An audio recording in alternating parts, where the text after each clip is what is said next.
Good morning, everybody. We'll call the meeting to order. Council is conducting this meeting in person and via conference call in accordance with the Municipal Government Act, Section 199. Council chambers is open for public attendance in person. However, councillors and members of the public may still join meetings remotely using our current teleconference process. If you have submitted a comment request to administration prior to the meeting, the chair will call on you at the appropriate time. The chair may also ask for comments and concerns from the public relating to a particular topic, and at this time, phone lines will be unmuted. If you would like to speak, please state your name. Individuals will be allotted 5 minutes to speak or 10 minutes for a group as per our procedure bylaw. If the meeting is recessed, callers will be put on hold until the meeting reconvenes, with the exception at noon where callers will be asked to call back in. This helps with call quality. Please note this meeting is being recorded and may be uploaded to our website and/or social media. To eliminate background noise, please mute your phone during the meeting. We also ask all attendees to please mute your devices to reduce disruptions to the meeting. Everyone has a right to be present at council meetings and council committee meetings. Any attendees that are considered disruptive to the progression of this meeting may be removed at the discretion of the chair as per the MGA, Section 198. We thank you for your cooperation and understanding. And I noticed Councillor Laursen isn't here. Councillor Laursen, are you participating online? No.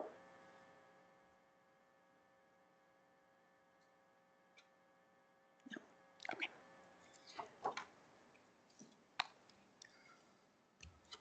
We have an agenda before us. Does anybody have any additions or changes? If not, a motion to approve the agenda is presented. So moved. Thank you, Deputy Reeve Clausen. Any questions or discussion? I'll call the question, and I just realized I don't have eScribe open. So let's all just take a minute. Yes, Councillor Kester. We have a question in the consent agenda. Do we say it now or When we go to approve the consent agenda, you bet. Where are you?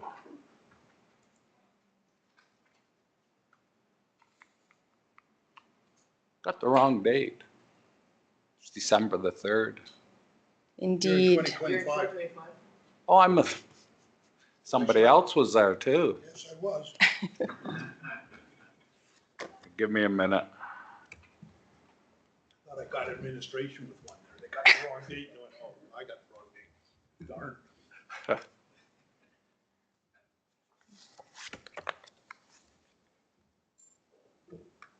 Oh, there's the right date. Sorry. No worries.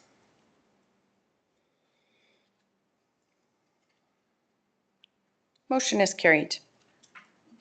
Are there any notices of motion?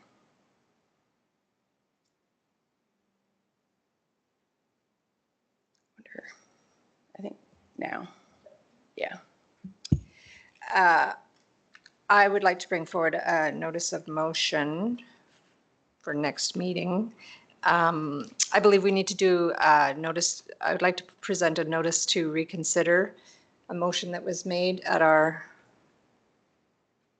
what was it? November 12th. 12th council meeting. It was the motion to approve Councillor Laursen to sit on the Drumheller Health Foundation. It's come to my attention that the bylaws for that association don't permit 2 members from Not to be appointed by council. appointed by council. So I'll bring that forward at a future meeting. Any other notices of motion?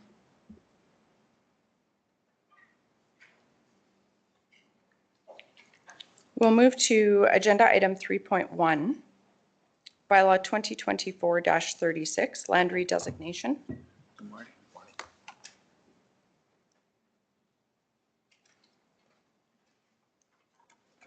We'll recess from the regular council meeting and call the public hearing to order. So I'll move to open the public hearing for bylaw 2024-36. I'll call the question.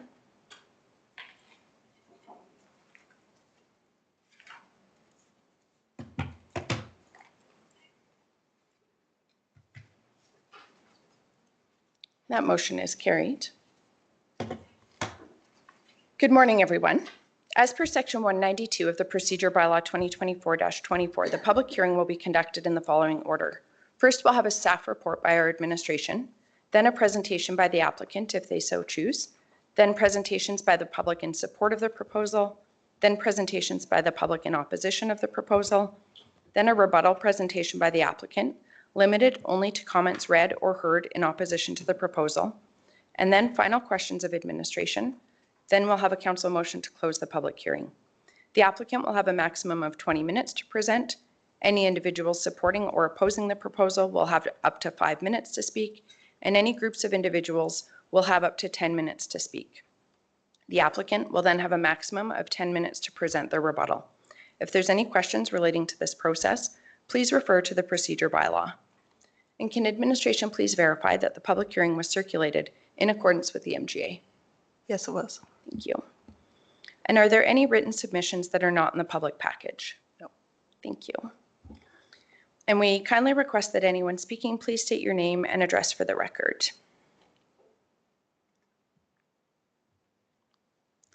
Good morning, Council. Jessica Russell with Planning and Development Services, presenting bylaw 2024-36, which proposes to redesignate a plus or minus 1.16 hectare portion of land from the Country Residential District to the Agriculture General District. The lands are located approximately 12 kilometers southwest of the village of Standard, immediately southeast of the intersection of Range Road 234 and Township Road 244.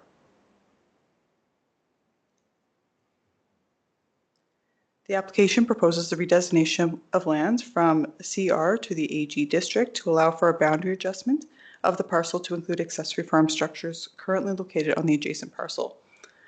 The property is accessed by an existing approach from Township Road 244, and approach inspection may be required at the subdivision stage. Water and wastewater servicing are existing on the parcel for the dwelling. The proposal is consistent with the applicable statutory and non-statutory plans.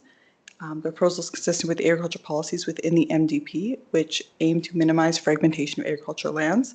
Further, the proposed boundary adjustment reflects the existing farmstead area, which includes the farm buildings currently outside of the parcel boundaries.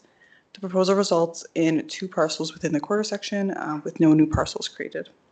The proposed parcel size is consistent with the site regulations in the AG district, which is an appropriate district for the proposed parcel size and intended use of the lands. Notice of the public hearing was sent in accordance with the MGA. No submissions were received. Administration recommends approval as per the motions provided. This concludes the presentation of bylaw 2024-36, and I am available for questions. Thank you. Thank you. Any questions from council?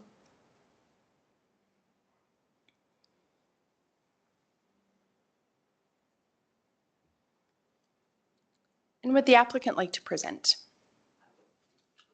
If you can just please come to the microphone and state your name and address. I'd probably be better without the microphone. I have a fairly loud voice. We do record the meetings. Oh, do and you? There's Okay. always a chance that we have somebody listening online that would like to participate as well, so we will ask you to use the microphone. Okay, Thanks so thank you. much. Good morning, Reeve Link, councillors, members of the Planning and Development Service, ladies and gentlemen. I have a short history on the boundary change to my acreage. Lot 1, Block 1, Plan 815335, Northwest 21, 2423 West the 4th. This will be a PowerPoint presentation, old school. The lady there has a handout.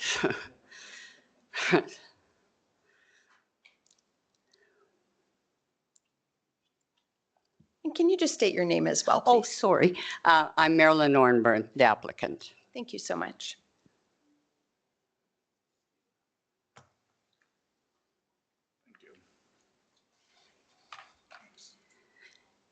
In 1975, before my younger brother Sandy got married, Mom and Dad started a new farm site on the northwest quarter of 21, 24, 23 West the 4th.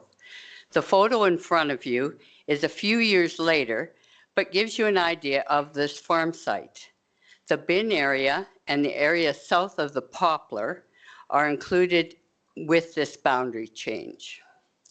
Sandy and Francis moved to the original farmstead, which if you look at the picture is to your far upper left, to carry on the family farm. Sandy and Dad farmed together until his passing in 2003. By 2007, Mom was finding it difficult to maintain the farmyard.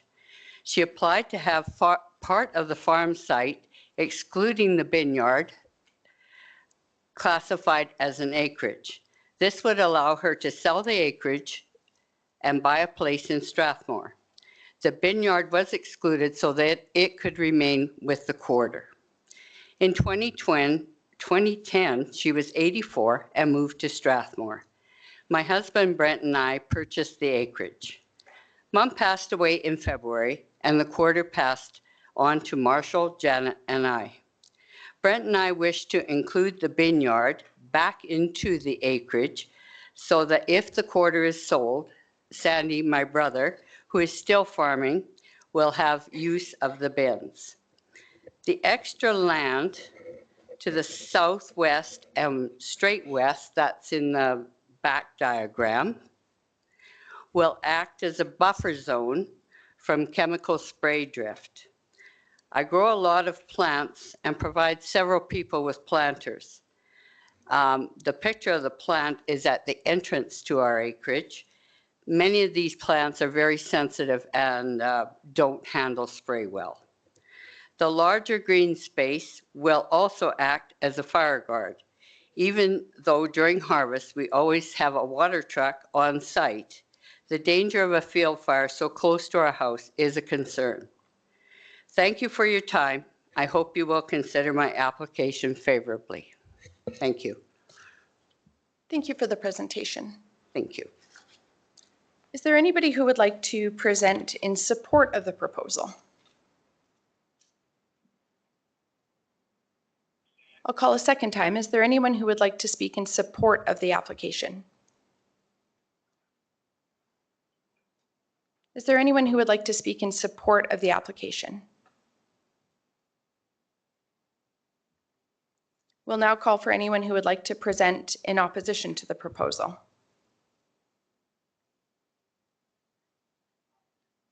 I'll call a second time. Is there anyone who would like to speak in opposition to the proposal?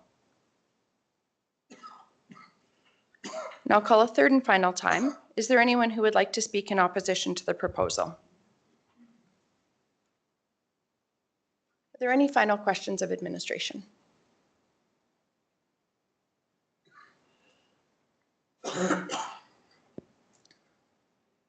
I will move to close the public hearing for bylaw 2024-36, and I'll call the question.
That motion is carried.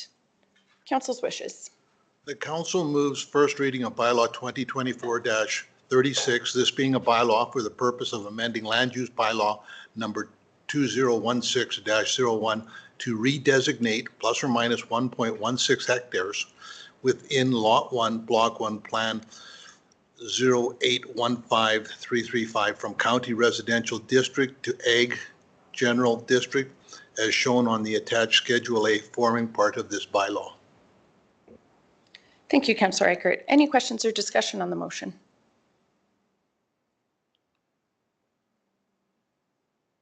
Hearing none, I'll call the question.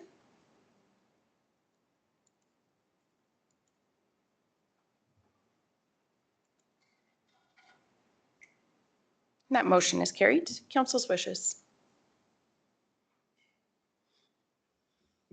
That council moves second reading of bylaw 2024-36.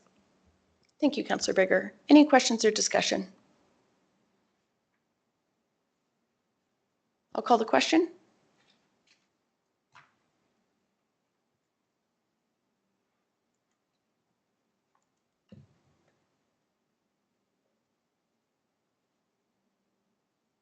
That motion is carried.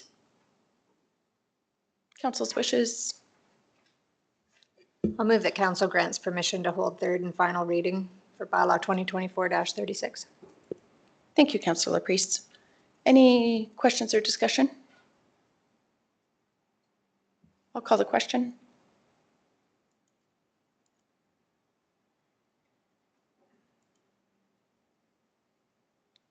That motion is carried unanimously.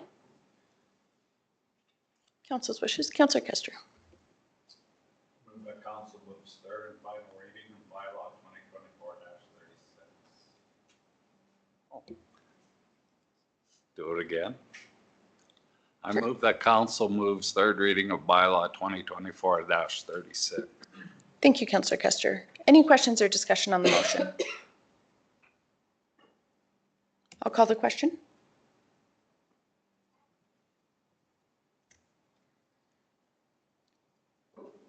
And that motion is carried.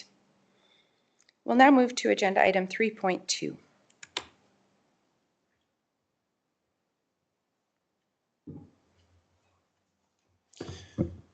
Morning, Council. Stefan from Administration. Here to present, hopefully for the final time, pending what happens today, the Strathmore Wheatland IDP for third reading. So just a little update on where we're at in the process. We held the public hearing, had first and second reading on October 1st. Strathmore had their public hearing, and I believe just first reading on October 2nd. And then, as you know, on November 26th, in the meantime, we had some kind of back and forth with the amendments to the plan. So November 26th, we presented to the committee of the whole those amendments. So those have been integrated into the red line version of the IDP that's in your package today. As you can see, we removed the colors highlighting which amendments are which. So now this is just the amendments that will be proposed. So if approved today, that's essentially done from our side. Strathmore had originally planned to have it on their agenda tomorrow, but I understand they have a lot of budget items tomorrow, so they bumped that to December 11th. But then pending their approval, it will be done and adopted. The final things on our end will be obviously to change the red line, update things like removing draft, and just some final formatting issues. And once that's done, this will be in effect and uploaded to the website. So that concludes my presentation, obviously recommending that we provide third reading and available for any questions if there is any. Thanks. Thank you so much. Any questions regarding the presentation? Council's wishes. Make the motion that council amends bylaw 2024-22 in accordance with the town of Strathmore and Wheatland County's intermunicipal development plan document attached to this report. Thank you, Deputy Reeve Clausen.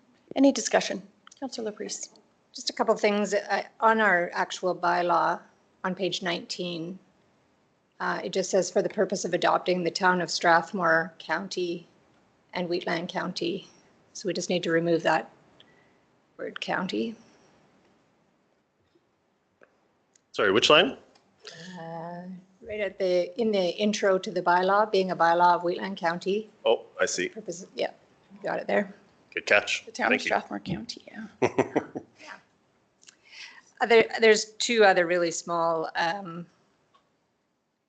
page 16. If you're just doing like edits, no, not 16, page 31.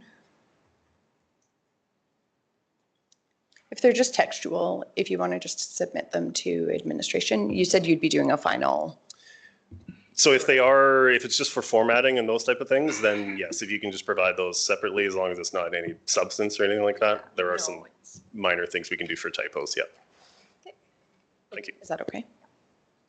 And if anybody sees anytime we see grammatical errors or spelling or typos, we can always just send those to administration and they can make those revisions.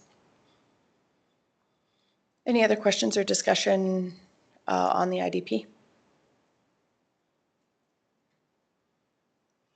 If not, I will call the question.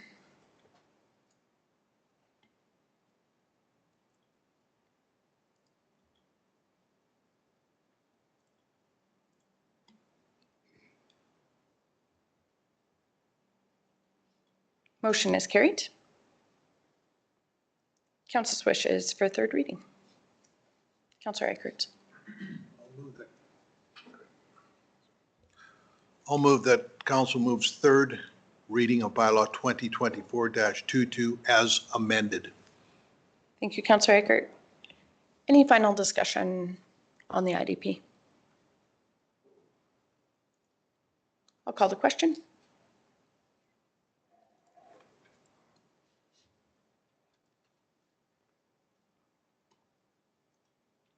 And that motion is carried. I want to thank both Wheatland County Administration and the administration from the town of Strathmore, as well as our council who participated and the councillors from the town of Strathmore. This was a bit of a daunting task when we first started the ICF and the IDP, but we are hopefully going to have these completed prior to our municipal affairs, the deadline from the minister, and just really want to emphasize our gratitude to administration for all of the work that the two administrations did collaboratively to get us to this place. We certainly, council appreciates it. Thank you. Thank you. Appreciate that. Let's move to agenda item 3.3, ASB bylaw.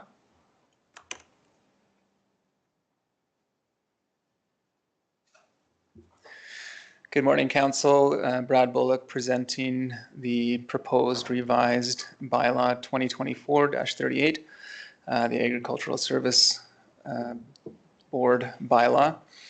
On November 12th, 2024, the regular council meeting, some recommended revisions to the bylaw were presented to council, and council passed the resolution, which can be seen on screen. Administration has prepared the draft revised bylaw for council's consideration with the two revised clauses, as can also be seen on screen now and also in the attachment to the report. And I'm here for any questions. Thank you. Any questions regarding the revisions to the bylaw? If not, council's wishes. Councillor Laprise. I'll move that council approve first reading of Agriculture Service Board bylaw 2024-38. Thank you, Councillor Laprise. Any questions or discussion? I'll call the question.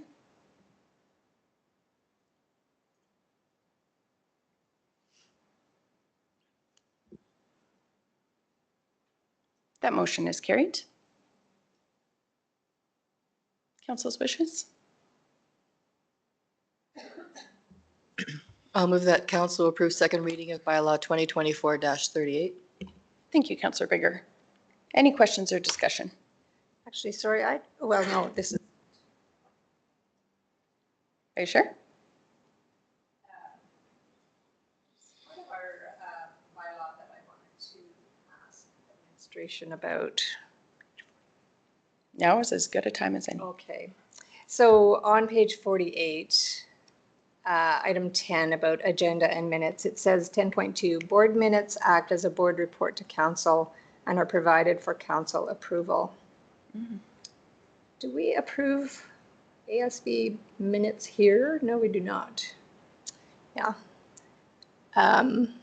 So I wonder if that should be brought back again, or if we should amend. I wonder if we could recess for 5 minutes just while we're already revising the bylaw. Would administration mind if we took a 5-minute recess just to consider the wording of that section and for sure. whether we'd rather align the the practice with the bylaw or amend the bylaw to align with practice. Let's recess for 5 minutes, and thankfully we have the ASB chair here. And if you wouldn't mind conferring with administration, and let's reconvene at, depending on what, we'll just say in 5 minutes. Good morning. We'll call the meeting back to order and resume consideration of the ASB bylaw agenda item 3.3. I believe administration has drafted just a small revision to the bylaw under section 10.2. The bylaw will now read board minutes act as a board report to council and are provided for council information.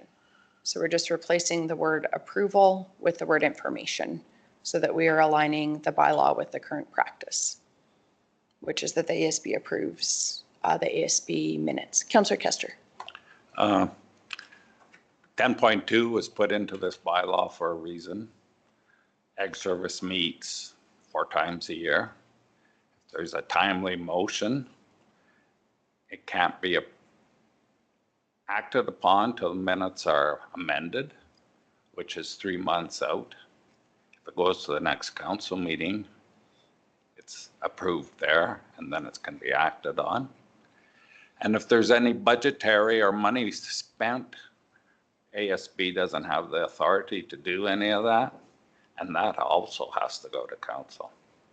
So when this bylaw was drafted, it was meant to say for council approval, for timeliness, and for, at the time, the bylaws were, council can confer just about anything it desires to for the ASB to do, except budget considerations and spending money that are outside of the budget. So that is why that was put in there. And I strongly would be opposed to changing it for the sake of efficiency. Question to administration. For acting on whether it's a council or committee motion, actions can proceed following approval of the motion or the resolution. Can you clarify whether it's required to wait until minutes are approved? Because council doesn't do that. Yeah, through the chair. So when a motion is passed by a committee or a board or a council, administration or the staff should undertake that motion almost right away. So just to the functions of the board, kind of just talk about exactly what that board is. The funding aspect is also kind of discussed in there under point 9. But to answer the question of the chair, if a motion is passed by a council or a board, administration should undertake that motion right away. And then that's my general thought process behind it. Because if we didn't do that, then if we had a council meeting, say in December, and say the gap was till January to the next meeting, I assume council would expect administration to start undertaking those actions right away prior to those minutes being approved. So that's kind of our general thought process behind it. But if council has a different way to interpret that, that's okay. Thank you.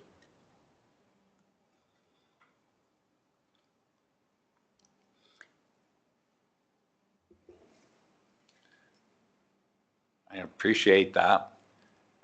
That wasn't the thought process of previous administration.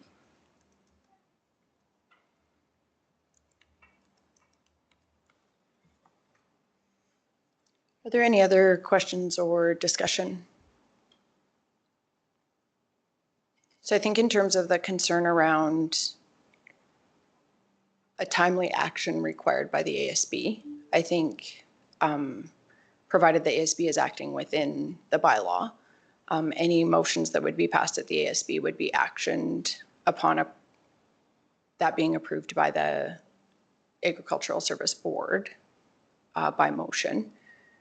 So there would not be a requirement for council to approve those minutes for that to be actioned. In terms of financial considerations, the board has latitude to act within the annual operating budget and capital budgets that are approved by council. Requests that are outside of that could still come in a timely manner to council at like the next council meeting if there was a motion approved by the ASB. And so we could still address those in a timely manner. Any other questions or discussion? So do I do my motion as amended? We haven't voted on that yet. Yes. Question to administration, we could include the one-word amendment that's being presented. Yeah, just as amended. Also do. Any further questions or discussion?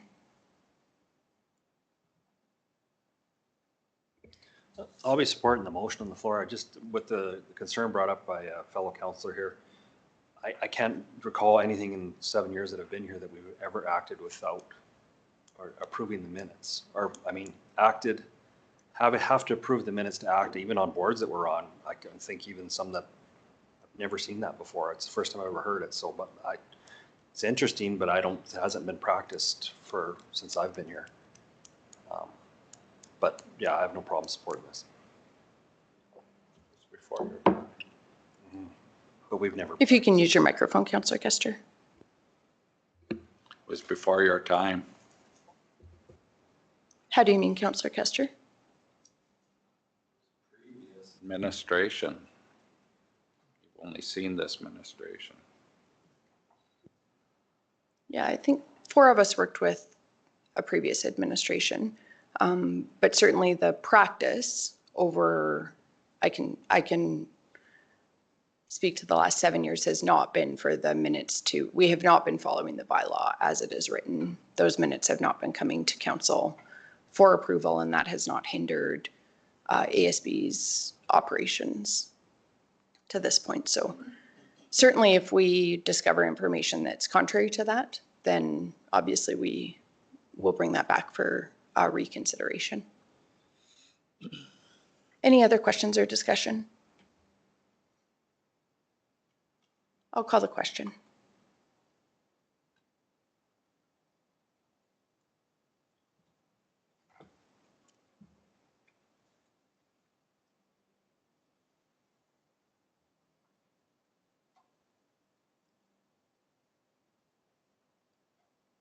And that motion is carried. Council's wishes.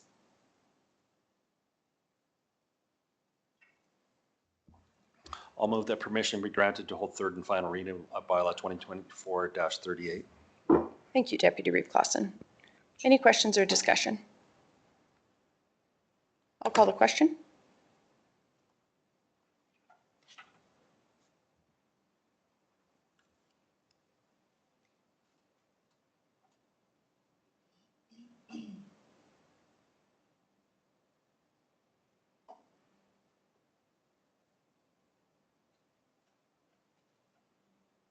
That motion is carried unanimously. Councillor Kester. I'll move that council approve third and final reading of bylaw 2024-38. And for council's information, I distinctly remember that discussion at the time because I fought vehemently against it. I lost out. I won't tell you who the administrator was. Sounds good. I think the key thing for today is just that we're ensuring that the bylaw is aligned with our practice, and yeah, it's a good consideration, and I trust the information that's being provided by our administration today. And if we do discover something otherwise, then either a councillor, ASB member, or administration can bring it forward for future consideration. Thank you for the motion, Councillor Kester. Any questions or discussion? It's not so much important that the bylaws of matches our procedure. It's important that the bylaw matches the perceived parameters of what's governing us. If staff take it that when a motion is passed and council's okay with that, then that's good. But if council's of the opinion that the motion is no good until it is approved at a subsequent meeting, then this bylaw is not good. So we heard how the motions are passed, so it's a practice in how we perceive proper format, right? It's not just because we decided to do it this way. It's the way we perceive the rules to be that way. I think it's important that it's not a whim, it's the way we understand. Thank you. Thank you, Councillor Kester. Any other questions or discussion? I'll call the question.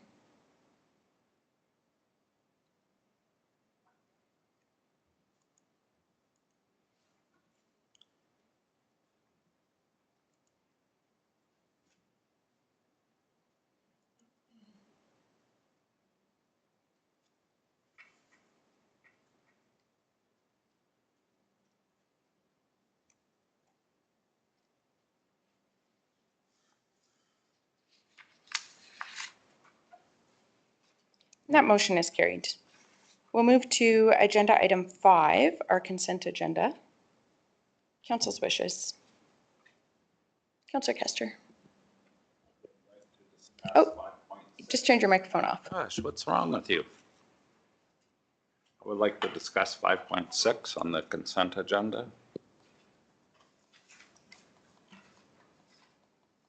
Very least ask a couple questions. Certainly. Is there anything else anybody would like to withdraw from the consent agenda? If not, perhaps a motion with the approval of the consent agenda with the removal of consent agenda item 5.6 and add that agenda item under 6.1. Would you like to make that motion, Councillor Kester?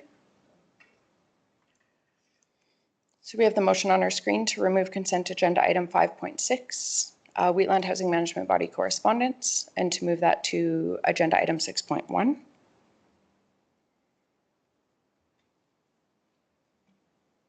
Any questions or discussion on the motion? I'll call the question.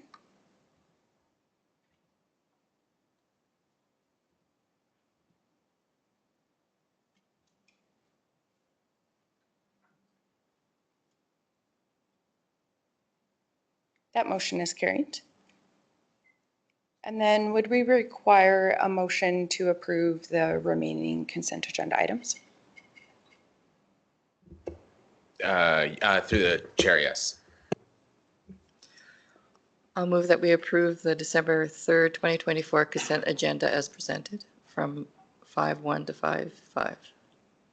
Perfect. Thank you, Councillor Bigger. Any questions or discussion? I'll call the question.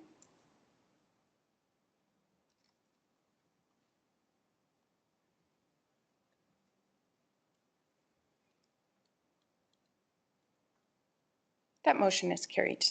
We'll move to agenda item 6.1. Councillor Kester.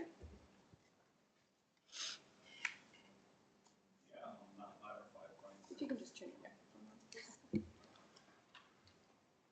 on. On that letter 5.6, I'm just curious as to why it was included in the package. So through the chair, this is on administration for sure. So that correspondence thing that we had chatted about at the committee of the whole, we had noted that any information that administration thought was important for council to see.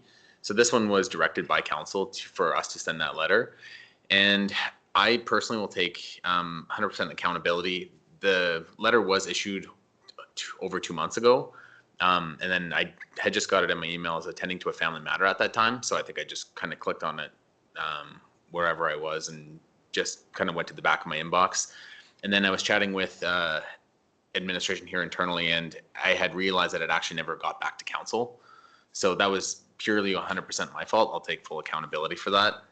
So the reason why it's in here is just I forgot to, I had clicked on it, went to the back of my inbox, marked as unread. Just a system that I have personally to make sure that I respond to emails and stuff like that. But administrative error on my behalf, but the reason why it's in here is that it just never got back to council from a previous council motion. Thank you. Okay. So did you, CAO, receive an email on October 21st from the Housing Board? I'd have to check my emails, but if you got a very specific date like that, I'm sure I did. I could check my email, but if you want to elaborate on the email that I received, you can certainly proceed with that. Okay, I've got a copy here. And I'd like to read it out because I've had comments brought to me from the public. So this is the email that council hasn't seen yet. Dear CAO Henderson. It's addressed to our CAO, not to the rest of council, same as the first email was to the CAO. I am responding to your request for copies of WHMB's financial statements for the years 2014 to 2021 and to reiterate our commitment to transparency and open communication regarding our financial practices. The finance team was able to easily locate the attached audited financial statements, and any further copies required would take additional time and effort to retrieve from our archives. While you have previously received these documents, we understand the importance of having access to updated and comprehensive financial information. As part of our ongoing efforts to maintain trust and accountability, I want to assure you that we are more than willing to share our approved audited financial statements with you. As WHMB's audits are successful and approved by the provincial government, if you have any additional questions, please let me know and I can reach out to the auditor or the provincial government for clarification. We value your partnership and are dedicated to ensuring you have the information you need to feel confident in your operations. Thank you for your understanding and support. We look forward to continuing our collaborative efforts and maintaining an open line of communications. Regards, Vicky Cook, CAO. Thanks, Councillor Custer. Perhaps CAO Henderson could include that correspondence in the next council package, and then it will be part of the public record. I just read it in. I think that would be sufficient. If you want to put them both in, fine. I think one without the other gives reason for one and the other, right? They should be together. I've read it in, if that's good enough. Yeah, that's fine if you're satisfied with that. The correspondence on page 70 does say that it is as per a WHMB board motion. So there was clearly board discussion that supported the response that was provided on page 70. And I have seen that in the minutes as well from the housing board. So I'd like to clarify WHMB's position. When this ask was brought to the board, the practice at WHMB, once the audit's done, they don't keep audited statements laying around. They archive them down in the basement someplace. I haven't been down there in years, but it does take some work to find them. And the board said in the discussion that the county has been provided these statements, you should go and find them in your own archives, to be short and blunt. And if you need help, they would be open to somebody coming to the lodge and we would turn you loose in the basement and you look for it.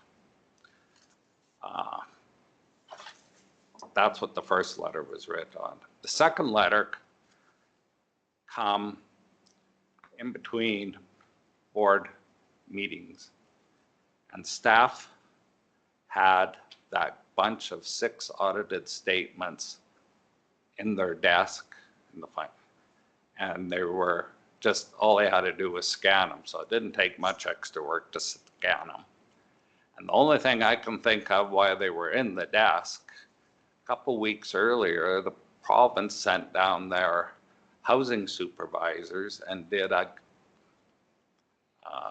operations review on the lodge, and they probably wanted 6 years of audited statements. That is my guess. I haven't talked to Vicky about it, but I'm pretty sure that's why they were out in a handful, so they were easy to give.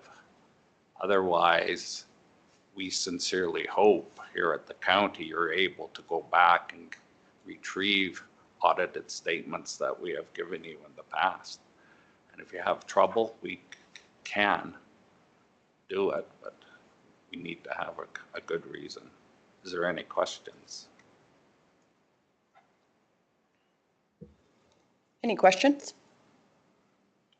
I think for clarity as well, just from previous discussions with administration, I don't believe the Housing Act provision where it's indicated that, let's get the language, Alberta Housing Act 7.4, where the HMB shall supply a copy of its estimates and a copy of its calculation. And HC section 15.2b, a housing management body shall forward the annual financial statements together with the auditor's report to all municipalities. I don't think those historically have been provided directly to Wheatland County. They've never been provided to me as the chief elected official. I don't believe they've been provided directly to our CAO. They have been provided to board members who obviously could have shared them, but that's not specifically how the legislation outlines the sharing of that information. And from conversations with our administration, at times getting things like those estimates has been quite trying, and we have documented communications where administration have had to, I should let administration speak to it, but from recollection, request more than once at times to have those provided. So appreciate that there could have been some effort. I think it is prudent that organizations keep their audited financial statements and that they are accessible, recognizing that there can be administrative efforts required to locate those. Go ahead, Councillor Kester. I have personally signed requisitions that come to this building and to all the municipalities, Czar, Standard, Rocky Ford, and Strathmore. It includes the total requisition and the requisitions from the total equalized assessment, I believe, are on that little chart, plus the percentage that they figured out and the numbers filled in appropriately. So I believe that it includes the total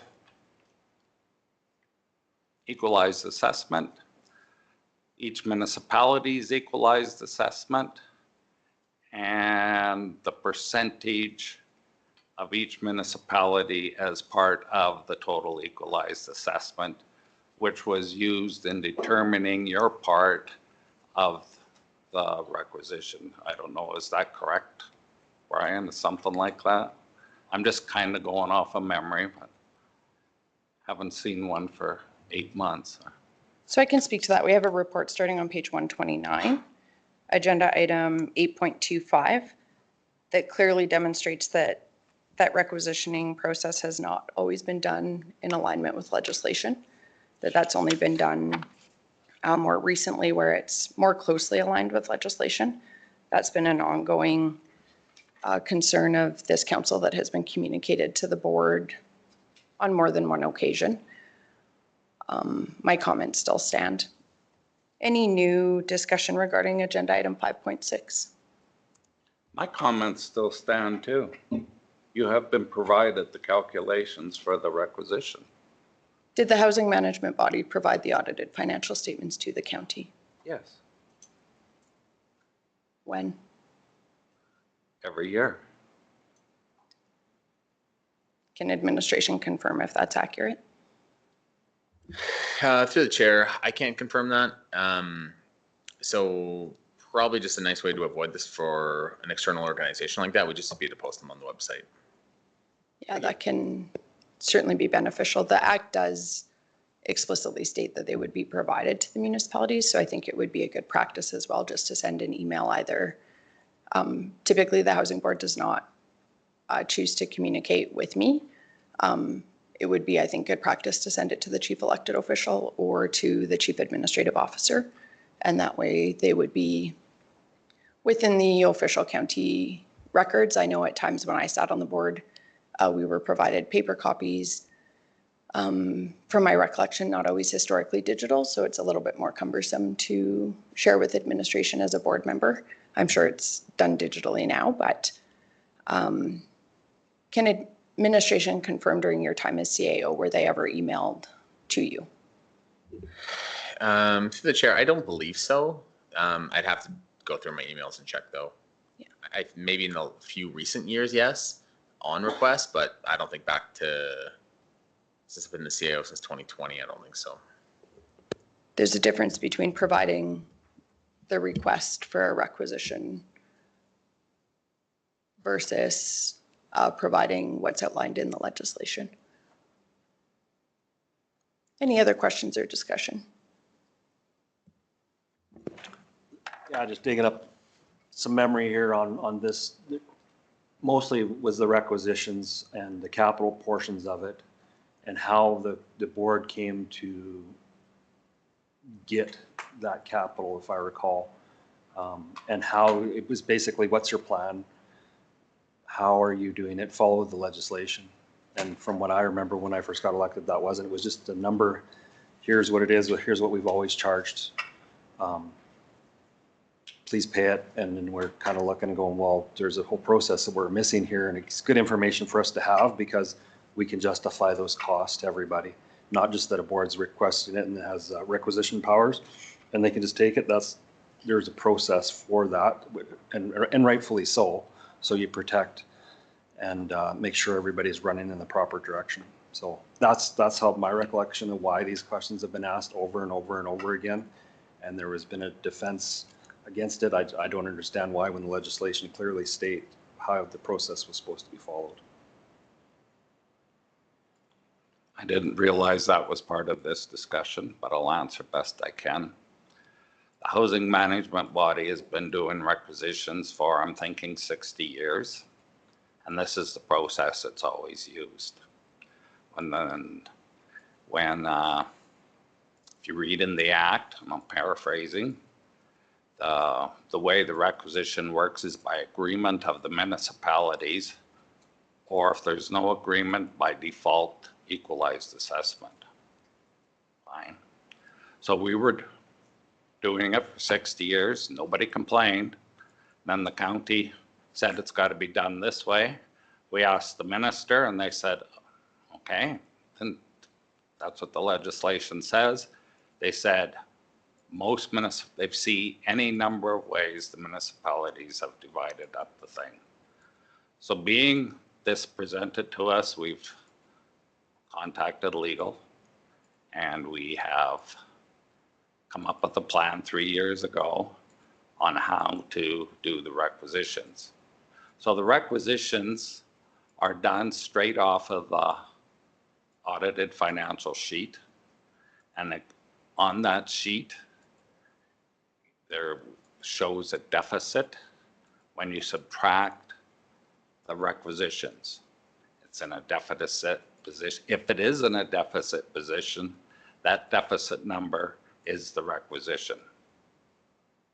Plain and simple. And the requisition is calculated by using the equalized assessments and another math task. We've been doing that for 3 years. We have been doing it for 3 years. There's been no hiding the fact that the county wanted it that way. And that's what the legislation said. We've done that. We have not, we started a capital maintenance reserve 3 years ago to pay for the roof.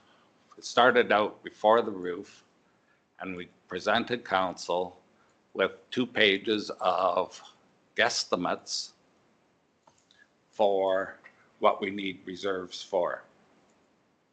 County paid their share of $150,000 that first year and $150,000 the second year. And then the third year, we were confronted with an estimate of $800 million for a new roof. 800,000, sorry. Damn near $1 million, sorry for that too. 800,000. We didn't have that kind of money. So we requisitioned for 300,000 that year for the reserve. The county didn't pay, all the other municipalities did. We returned that money to all the other municipalities, and the next financial statement will show how the roof is paid and what the new requisition will be for this year. It'll follow exactly the same procedure. We don't have a capital maintenance reserve of any sort. So 2 board meetings ago, the board voted that we should get a legal contract, for lack of better words, drawn up between Wheatland Housing and all the municipalities to do a reserve for capital maintenance projects on the existing lodge. We have spoken to the lawyer, and the lawyer says, no problem, we can do that. It's much the same as a condominium reserve. They said they would draw something up. I haven't seen it yet. And they would provide us with names of contractors that they use that would give a qualified opinion of the cost and lifespan of different components of the lodge. We don't have that done yet either. We haven't been supplied any names. So when we get those names, we will do a spreadsheet and we'll incorporate an appropriate payment into this contract. We'll take it to the board for discussion. When it passes the board, it'll go to all the municipalities and they'll be given an opportunity to sign it. And if everyone agrees, we will start collecting the reserve. If not, there are other options, but that is the option that is favored by the board. It's in work, it's in progress. Nothing happens fast. Any other questions? Thank you for the update. And I think it's great that the Housing Board is moving towards alignment with the legislation. But I'll also note that it's irrelevant how long the board was operating in a manner that contradicted legislation. It's also irrelevant if other housing boards were also ignoring legislation and the government of Alberta was not holding housing boards accountable. That's an unfortunate situation and one that we have tried to take up with the minister and the ministry. And I'm not sure whether we will see improvements on accountability with housing boards or not. I do know from speaking to colleagues, this issue is not isolated to our housing board, that there are challenges with transparency and accountability with housing boards in other regions. Just as a reminder, housing boards are ministerially mandated. And so that accountability really lies with the minister, where I think our council has taken up asking questions and trying to improve governance of the housing board and improve alignment with legislation is because of what Deputy Reeve Clausen pointed to. The requisitioning authority of the board is powerful and does directly impact the taxpayers of Wheatland County. And because this council is duly elected, there is that direct accountability mechanism for councillors to the public. Whereas because we appoint housing board members, there isn't that same direct accountability through that democratic process. And the failing to set up reserves over the years, that is also something that both our administration and council have tried to encourage to be done in alignment with legislation. There are provisions for that. There has been inaccurate information repeated in this council by yourself, Councillor Kester, around the requisitioning process. You've indicated on multiple occasions that it was changed.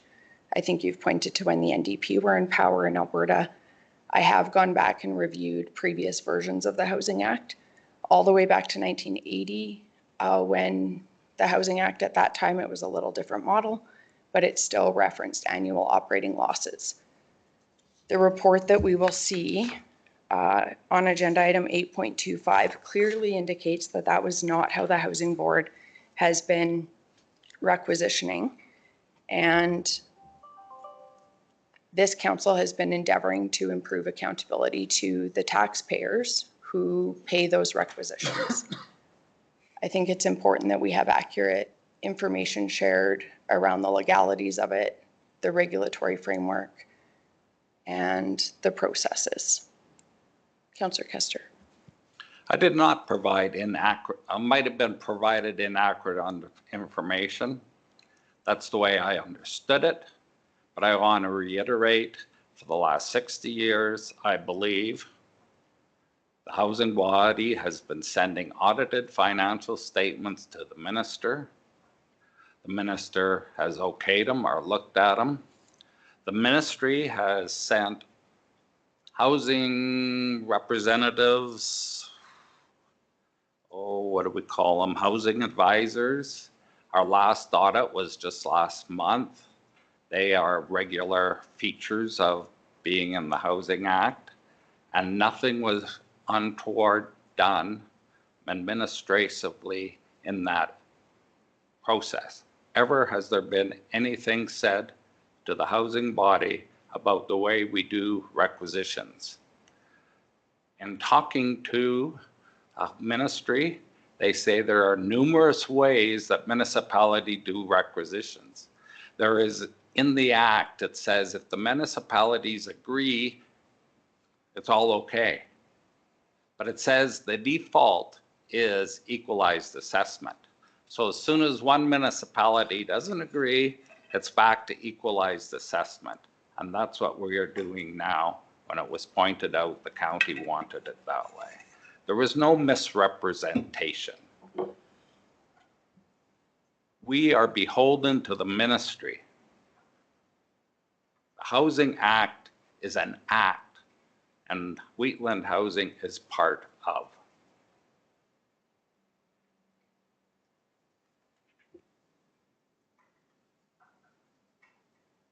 Councillor Larson. Regarding your previous comments, if you're going to make allegations, and that's what they were, you need to state the names of these housing boards or some provincial records that support it, because otherwise your comments are irrelevant.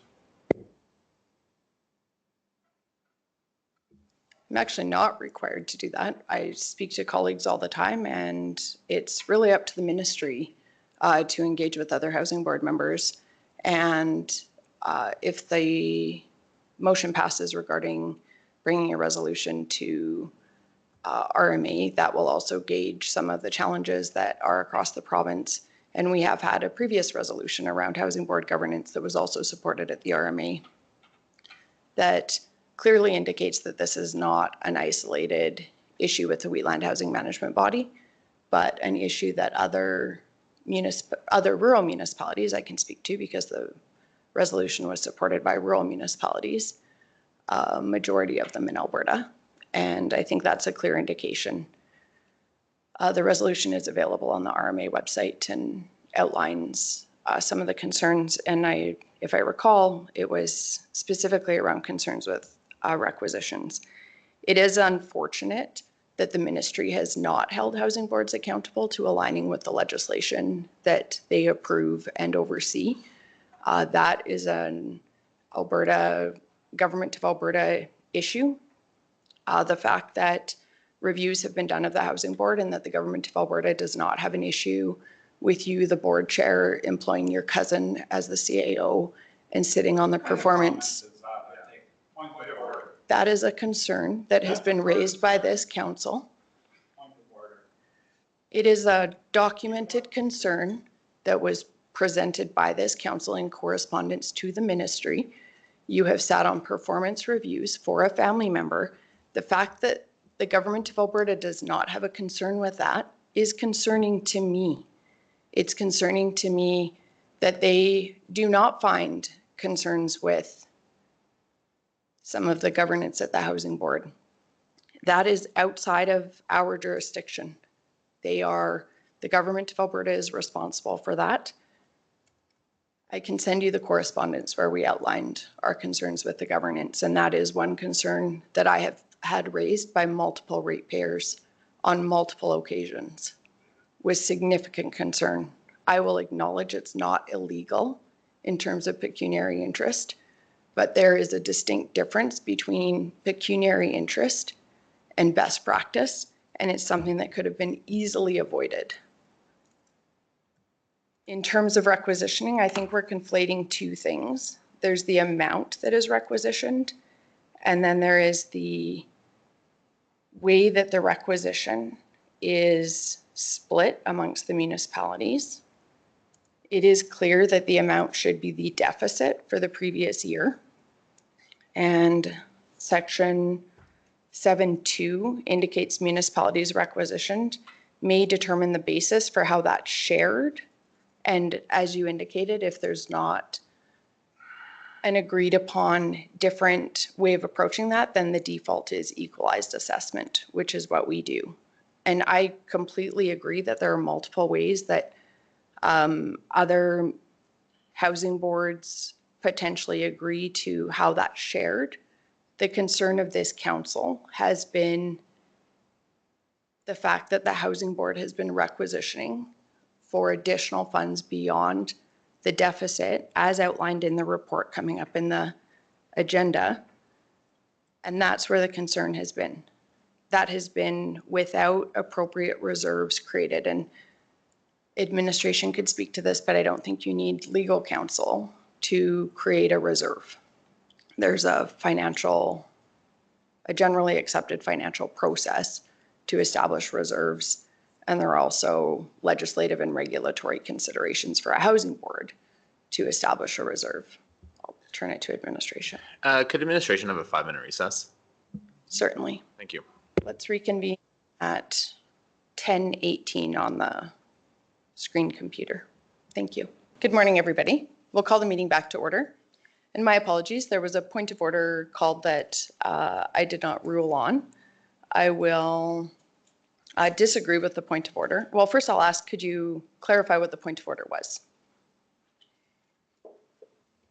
Point of order is my family and my relations and my cousins have no bearing on this discussion. They are not my relations outside of my immediate family. My siblings and parents are no matter of concern and conflict of interest or pecuniary interest. There's a certain thing, recommendation, I don't know the exact words, but does not include cousins. And it has no bearing in this. So under what grounds are you calling the point of order? Why did you bring it up? Can you use your microphone, please? Why did you bring it up? In response to the comments that you were making regarding the review Well, my by family? the province.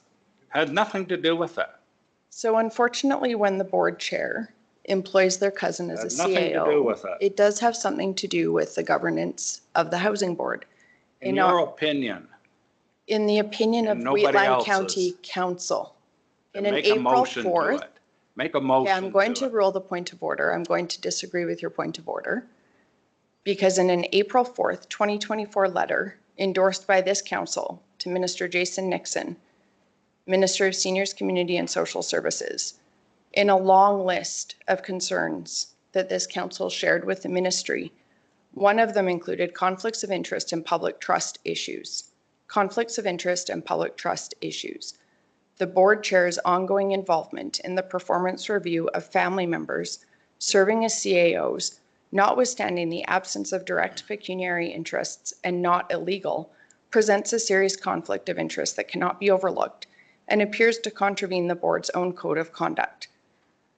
The consultant's dismissal of this concern is troubling. This practice has considerably eroded public trust in WHMB's governance integrity.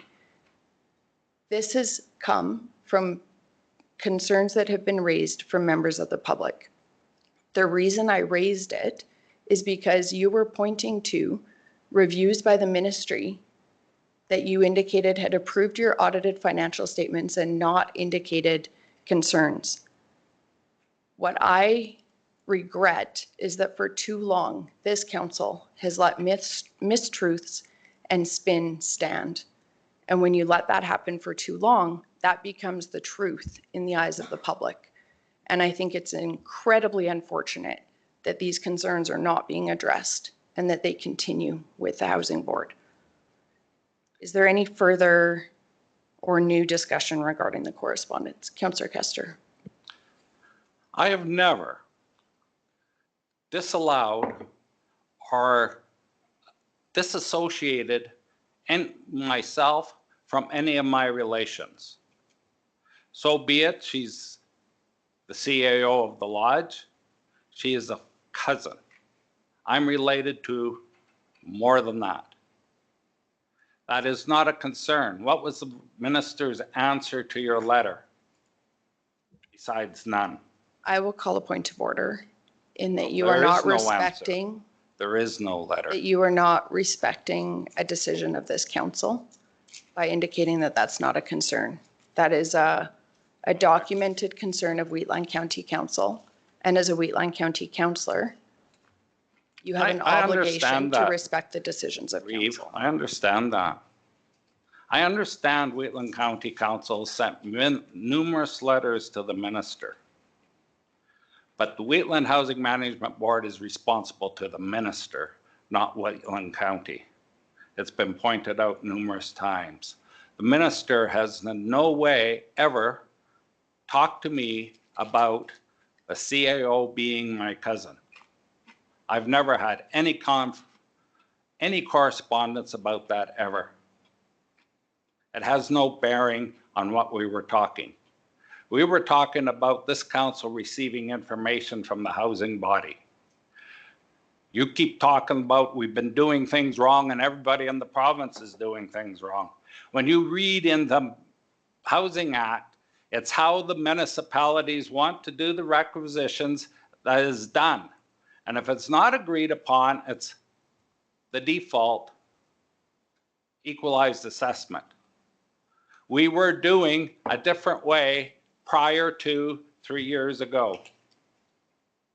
County complained 3 years ago, and the Wheatland Housing started doing it the way it said, the default. And that's the way we've been doing it for 3 years. As simple as that. We started a reserve for capital. Everybody was good first year. Everybody was good the second year. We give all the councils a list of things that needed replacing in the lodge. The third year come along and we didn't do it right, so we're not doing it anymore. We returned the money for the year that was in disagreement and we'll carry on. Hence the lawyer. Hence the new agreement is in the works. Until that happens, there'll be no reserves for reserve, or no request for reserve money. There is no misinformation here.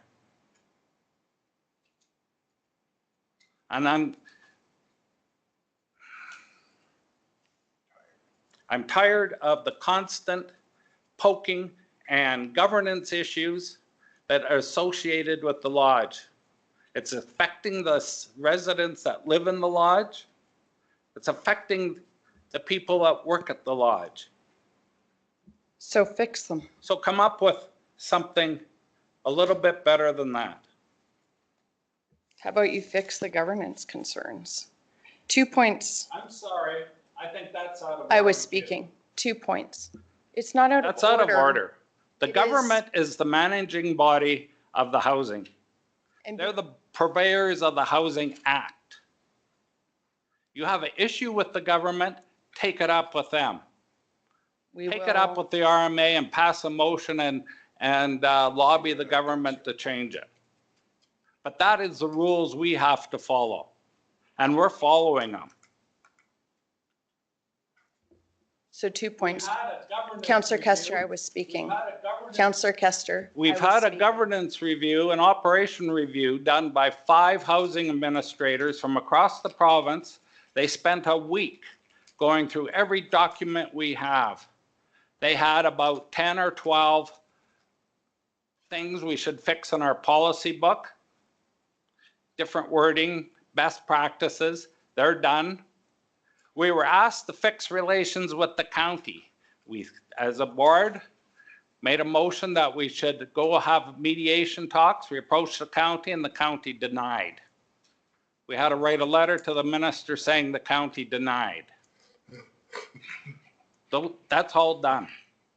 We fulfill the letter from the minister as he prescribes. The county has your own definition, your own thing, but we don't report to the county, we report to the minister. I understand that. Thank you for reiterating that. And I think that that has been one of the concerns that this council has identified, is that while you report to the minister, you have requisitioning authorities which directly impact our taxpayers, which perhaps I'm the only councillor, but I certainly have concerns raised to me by ratepayers regarding some of these issues. So that, I think that's a conversation for another day, and we can follow up on that, some additional follow up with the ministry. I think that does not necessarily fall into this conversation around the correspondence. I do want to address 2 points that you made. Sorry, Councillor Laverson, did you have something to say? If you could just wait and use your microphone when I'm done, please. Thank you. Just if comments could be made through the chair. 2 comments that you made, Councillor Kester. You mentioned a reserve, and I do want, just for clarification, my understanding is a reserve was never established. And I believe your comments around requisitioning were misleading. The Act does not give latitude to do, and I'll be paraphrasing, but to do requisitioning in multiple different ways, or however the Housing Board determines how the share of the requisitioning is determined, the allocation of that. There is a provision within the Act where that can be changed. Right now, it is being done by equalized assessment, where the county pays approximately 2/3. The amount that is requisitioned, there is a clear delineated language in the Act that indicates, and that has been in, from my review, all of the housing acts. It was not changed, as has been indicated in these chambers by the board chair, throughout housing acts, throughout decades, where it was based on the annual deficit. Yes, Wheatland County did bring that to the Housing Board's attention. I strongly believe that when you know better, you should do better. And there have been governance practices at the county that we have recognized were not a best practice, and we have pivoted and changed them and improved them. What is concerning is when you see the Housing Board become aware of something and either double down or dig their heels in and refuse to change it over years and years of requests and raising awareness of the issue. You are right, the Housing Board has the autonomy to do that, and this council can address at a future meeting whether further engagement with the minister is merited, or if there's any hope for improved governance or oversight by the Government of Alberta for housing boards. Councillor Laverson and then Councillor Kester.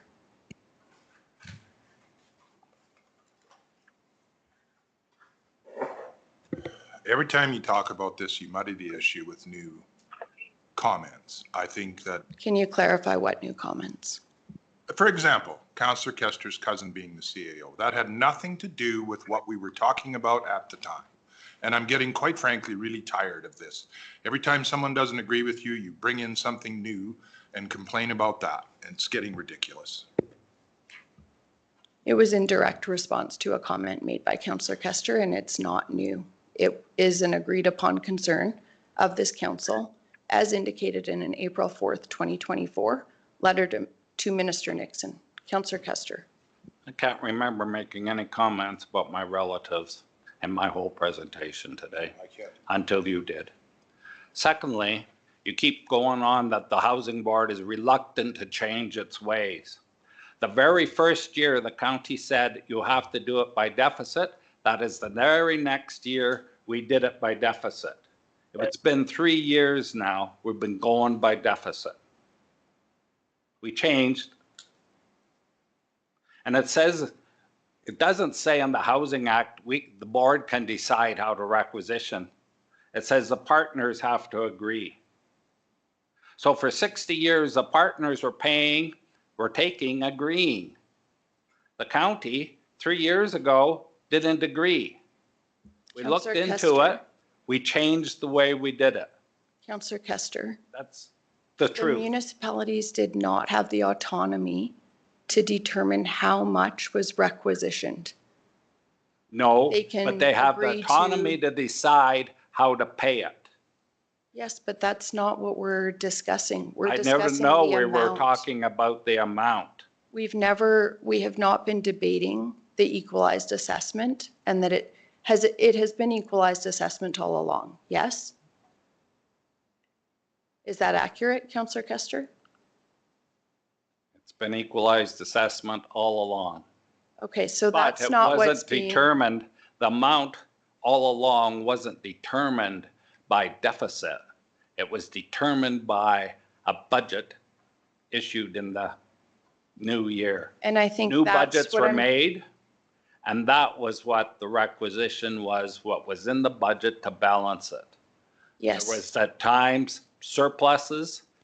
The surpluses stayed in the housing board's bank account, for about lack of a better word.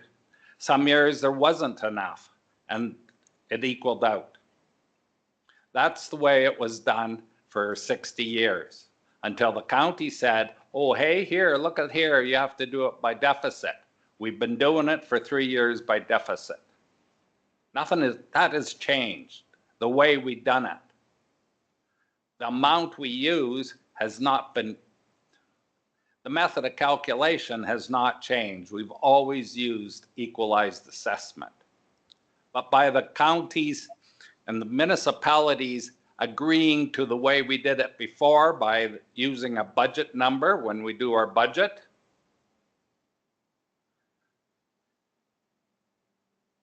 the only deficit budget that I've ever been party to approving is the social housing budget of housing, and the last 3 years, a deficit budget for the lodge. Understand? We do Every other understand. budget we do is balanced. But not knowing how much the requisition is going to be, or the help from the government on social housing, we cannot pass a balanced budget. It's a deficit budget, and that's the way it is.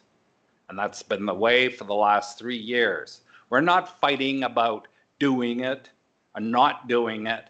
We've done it 3 years ago, and that's our practice right now. You have problems with Wheatland Housing, you have problems with me, and now you're poking up and, oh, you got a cousin working there. Or you sanctioned me and another board appointed me as member of the lodge. It's disrespectful to the council. It's always something new. And that's way off topic for what was originally asked for when I said this. Council was presented a letter and the package that, in my view, wasn't complete. The letter and the package said they weren't going to send any audited statements. There was another letter issued after that that's presented 6 audited statements. And I'm thinking that's why later on in this agenda, there's a discussion and it has 6 audited statements in it. So I'm thinking them 6 audited statements come from Wheatland Housing. Because the CAO has mentioned he hasn't seen any other statements. I can remember seeing statements board members have included in the packages of this very council. I've asked Vicky to send me some dates and emails of packages sent out in prior years. I don't know if she'll have it ready for today. When I do, I will be presenting it. And I think that's about enough for this topic. That would be great if the previous correspondence is shared. We look forward to seeing that. And I thank you for bringing to council's attention the follow-up email. I think we all recognize that our CAO did take some time, some well-deserved time off with family matters, as he indicated.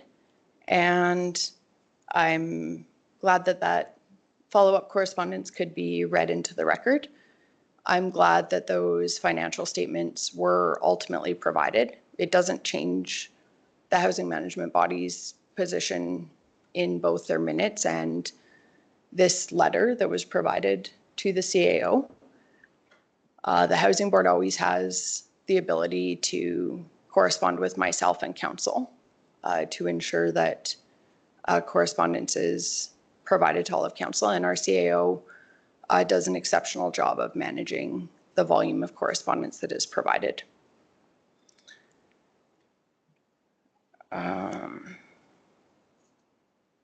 Yeah, is there any further new discussion regarding the correspondence? I move to accept this information. Thank you, Councillor Kester. I'll call the question.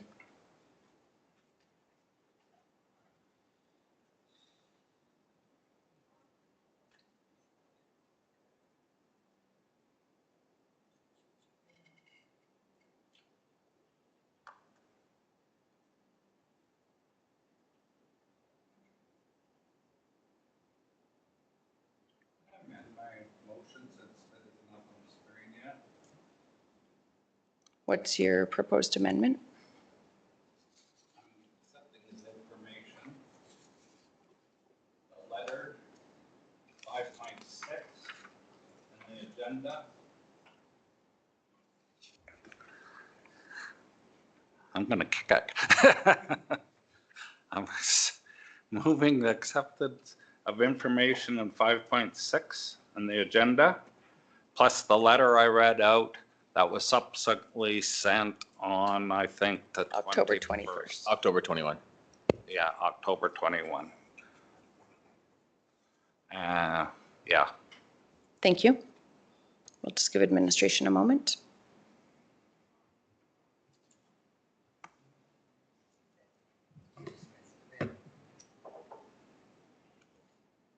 The motion is on our screens. Any questions or discussion?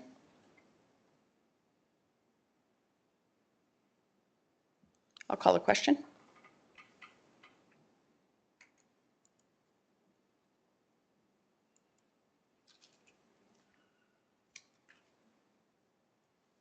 Motion is carried.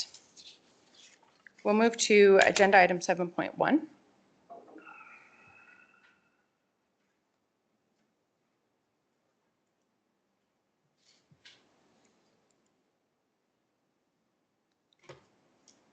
My report is in the package starting on page 71. I want to thank Councillor Laprise for presenting our joint resolution with Vulcan County regarding increased funding support for rural family and community support services. I appreciate you presenting that during the resolution session at convention. I also want to highlight from the Community Futures Wild Rose Board meeting that we have a full board where all shareholders, communities are represented on our board. We had been missing a representative from one of our communities for several years, so it's really nice just to have all of our communities represented on the board. I also want to highlight, and I did speak to this at a previous council meeting, but Community Futures Wild Rose has started an initiative called Heart of the Community program. And this is a project that will recognize the critical role that businesses play in our communities.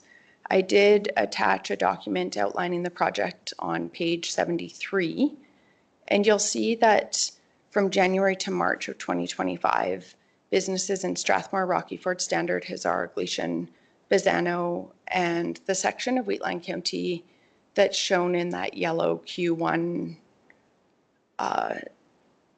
southeast quadrant are being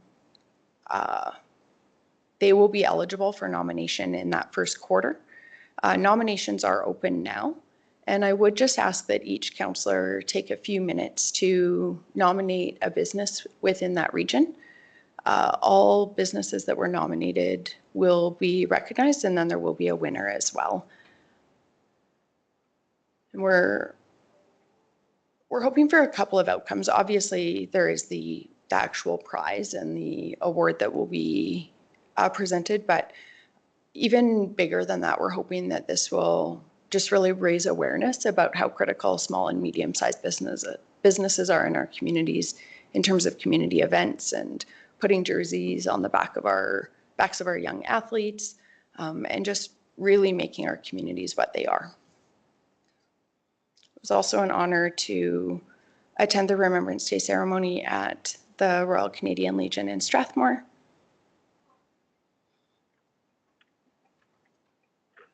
With that, I will move my report be accepted as presented, and I'm happy to answer any questions.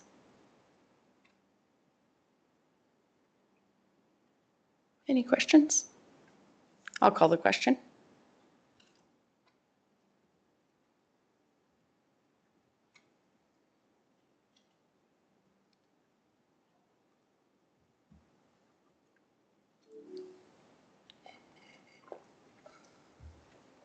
That motion is carried. I did have a notice of motion that was provided at the last council meeting. The notice of motion starts on page 74. There are two motions that I will make for council consideration. There's also a background and purpose. So it's come to my attention through conversations with leaders throughout rural municipalities in Alberta that there's a disparity between the financial contributions made by municipalities, which are mandated by the Minister of Seniors, Community and Social Services to be members of housing management bodies, and the representation of these municipalities on housing management body boards. This disparity can exacerbate situations where there are serious governance issues. A proportional governance model that aligns representation with financial responsibility would foster stronger partnerships, promote accountability, and ensure fairer decision-making for all municipalities involved. So I did outline on page 75 a chart indicating the equalized assessment of each of the municipalities, and obviously organizations that have board members do not have equalized assessment. The percentage of financial liability that utilizing that default equalized assessment funding model, the percentage of financial liability resulting from that formula, the number of board seats that are currently allocated on the housing management body board, the percentage of that representation, and then the disparity. The disparity in Wheatland, for Wheatland Housing Management Body, is actually less shocking, I guess, than some housing management body boards. I had one colleague on another board who indicated that they believe their municipality is responsible for about 90% of the deficit of their housing management body operations for their lodge. And I believe they indicated they only have one seat on their board. So there are even more glaring disparities in other regions.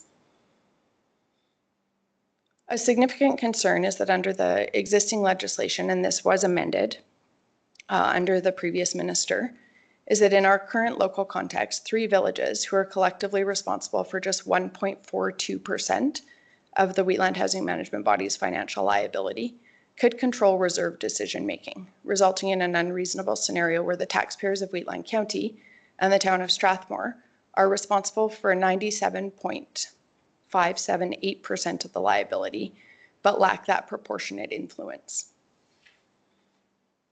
Additionally, by ministerial order, we have 2 members and 3 voting board seats without any financial responsibility.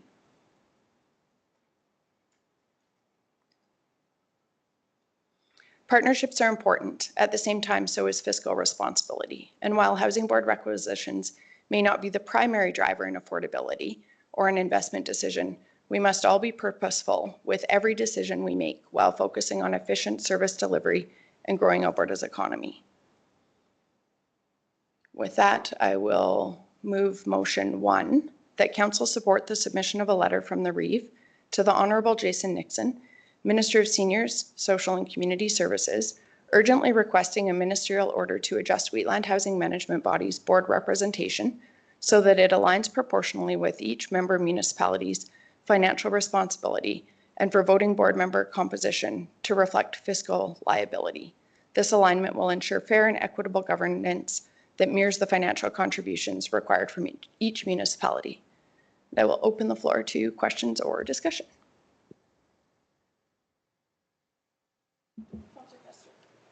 Councillor Kester, then Councillor Laprise. I've been thinking long and hard about this motion. I can see why some think it's unfair. But in this country, this province, this county, people vote, not money. I'm here representing my ratepayers. I'm not representing their money. My ratepayers vote me into council. I'm sit here and I look out for the good of the council. I don't say that region raises more money, they should have 2 councillors because of more money. You get councillor according to population. That's the way this country works. What your suggestion is, if you have $1 million, you get to vote. If you have no money, no vote. That's wrong. In fact, if you try and buy somebody's vote, you could go.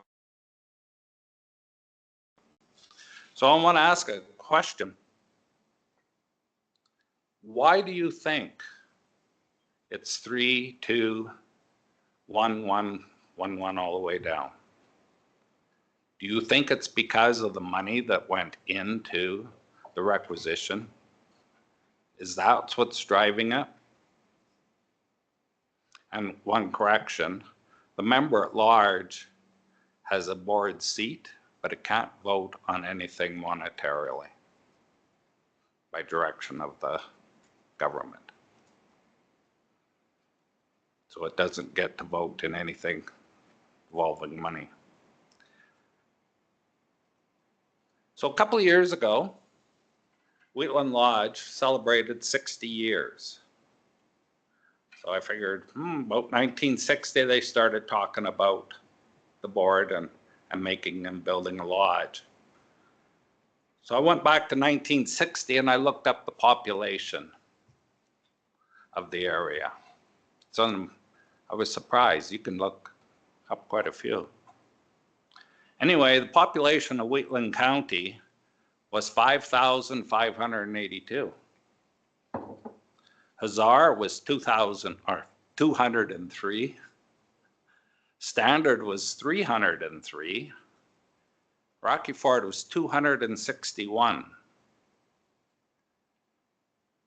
And can anyone guess what Strathmore's was? 786. So when they put this together, they put up the numbers according to people. The county got 3, Strathmore got 2, and the village of Rocky Ford and Standard got 1 each. Hazar didn't want in at the time. Hazar has historically been their area too. That is what the ministers approved in the legislation. They also put in the Lions Club of Strathmore because before the communities got together to build the lodge, the Lions evidently had their fingers, like they always do, helping people out. So they included the Lions for a vote. And I believe maybe Gleason had a vote too because they were a town or village. I'm not sure. Anyway, it's not that important. In recent years, the board, through motions, have written to the minister to include the hospice as a board member, and the minister signed it. And just recently, I think last year, we wrote the minister asking that Hazar would like to have a board seat, and the minister approved it. So back in the day, 1960s, Wheatland County had 78% of the population. Strathmore 11, Rocky Ford 3.6, the Standard 4.2, and Hazar 2.8. Today, it's hard to get a current census for the county because we only have 2021 was the Canadian Census Day. We don't do censuses every year. I believe Strathmore does. And I found a place that said there's 14,701 census in Strathmore. Suffice to say, it's over 14,000. The county on our website, I believe, is 7,700. Add another 1,000 for the villages. Strathmore has 60% of the votes now. Maybe it should be Strathmore with 3, county with 2, and the rest with 1. Strathmore's never asked, officially anyway. I'm sure some people have been thinking it.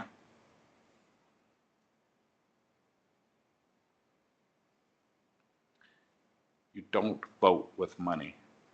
I know money is power, but it's the people. Equalized assessment.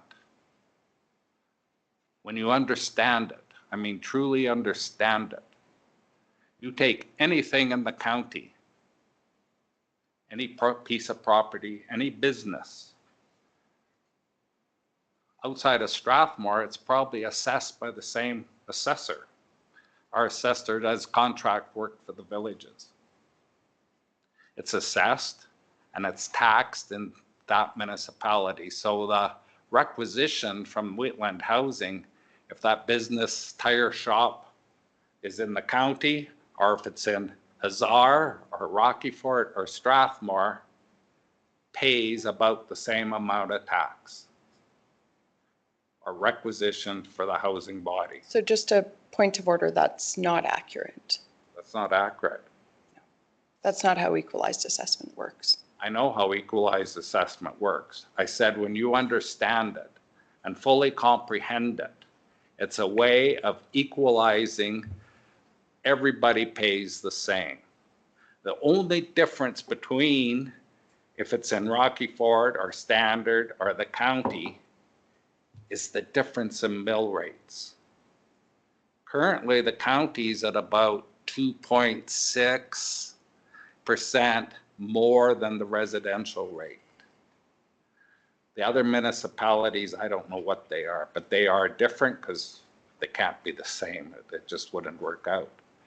And the government recently put a cap on it, and it has to be with less than 5% difference, or 5 points different. So if you have 1 on residential, you can only have 6 mills on business. That's the spread. So that is the only difference if a business lives in one or the other.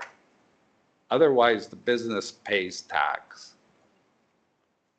Argue it, I'm not a professional, and if you want to have a presentation, we should hire a professional to do it. But anyway, it's not the important thing. The important thing is people vote, not money. You're asking for the minister here to sign a letter and change because of money. And that's wrong. It's constitutionally wrong, and it's probably criminally wrong too. I can't support this. Councillor Laprise. So I do support this. I think that just the same as publicly traded corporation, if a shareholder holds more shares, they should have more say. If we allocated the cost by people, then I would agree with Councillor Kester, but we don't. We allocate the cost by equalized assessment. And so because our tax base pays more, we should have more say. Any other questions or discussion? Deputy Reeve Clausen. I've been here a while, listened to this, and it makes sense. The only way things are changed, obviously, there's something misaligned here. This has been going on for 60 years. Things change. It's no harm to talk to the minister and see what comes out of it. We may not like what comes out of it. Maybe they won't do a decision at all, but you have to try to see. A board needs to be balanced. And I've seen on that board personally myself, and they're looking at some other colleagues that have sat on that board too. If you try to ask a question, try to what if scenarios, you get browbeaten, and hence why a lot of people have left. I've seen it even in Strathmore at their councils. There's an issue here, bigger issue, and it's not going away. So either we deal with it or we don't, or we're just going to keep having these arguments over and over and over again. The ministry is ultimately responsible for this. They know there's an issue here. Sounds like there's an issue in all of Alberta, so let's get after it. The people that are on the board may not like it. It's irrelevant. We're here with our council hats, and I'll put that because I hear that all the time when you go to board. You're in here with your council hat on right now, so you're doing the best interest for the residents that we represent. So I support this. Any other questions or discussion? Councillor Kester. I've added up our total budget for Wheatland housing. $3,818,736.88. That's combined lodge and social housing. The province puts in $278,815 into the lodge last year. That includes a LAP grant of $270,415 and senior health grant of $8,400. In social housing, the province puts in $525,623. They put in $205,435 for an operating grant, and the red subsidy is $320,189.43. So the board is charged with managing that money, make everything work. To put it in perspective, the County of Wheatland contribution of $275,651 is 7.22% of our total income for last year, 2023.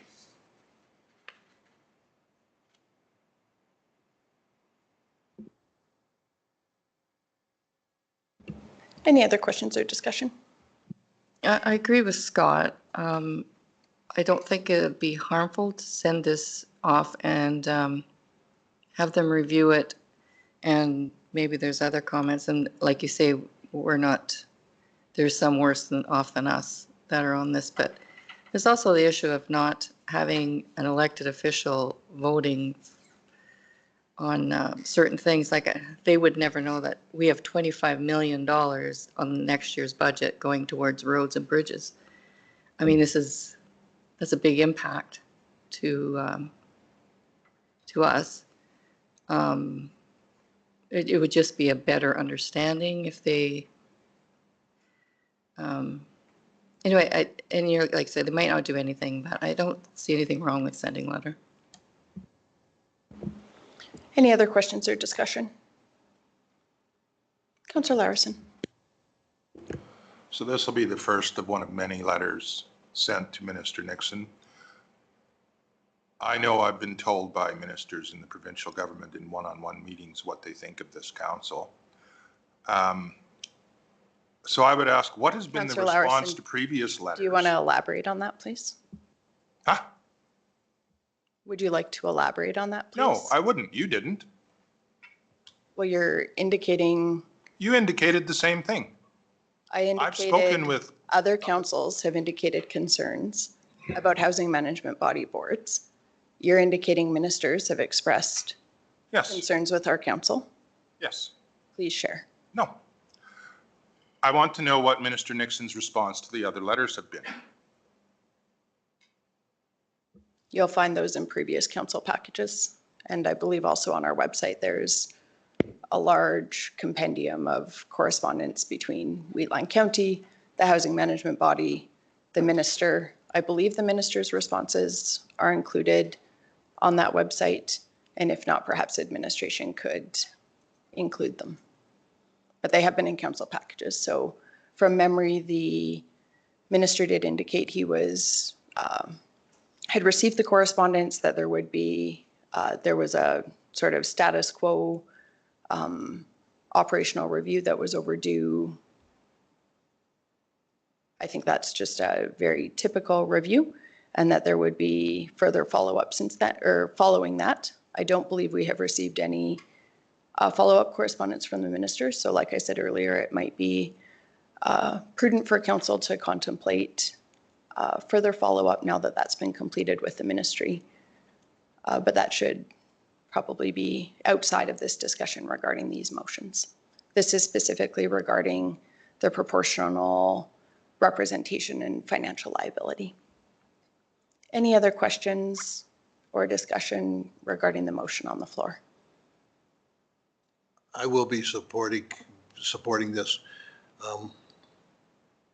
You just have to listen to the conversations that we've taken place in this council today to realize that something's amiss. Whether or not the minister will agree to what we're proposing is the solution. I believe that it will. He may come back with something that's totally different. That may be totally opposite of what we assume. But I will be supporting this because I believe that the system that is in place right now is not working. It may have worked 60 years ago, but time moves on. Any other questions or discussion?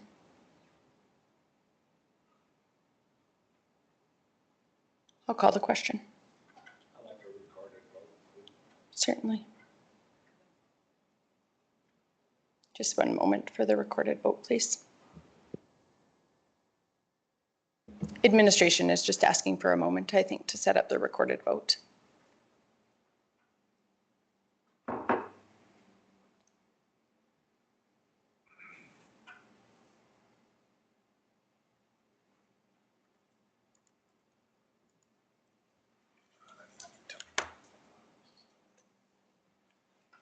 Councillor Larison, would you like to use your microphone? What for? I can hear you muttering under your breath, and comments during council meetings should be through the chair and to all of council. So explain to me in the procedure bylaw where it says I can't talk to myself, please. Under our code of conduct 6C, it indicates that we will, while performing their duties, councillors and members must conduct themselves in a professional manner. Your body language and your It is my responsibility to ensure decorum to the extent possible in my role is maintained during council meetings. What I am witnessing is not decorum being maintained, and I'm asking you to attend to that and take personal responsibility for it. Again, show me in the procedure bylaw where it says I am not allowed to talk to myself. Thank you.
Under section 131 of the procedure bylaw, member conduct at meetings, it indicates members must maintain order and decorum during the meeting. Members must speak and listen respectfully to all those participating or attending the meeting, be acknowledged by the chair prior to speaking, refrain from side conversations with each other when another person is speaking,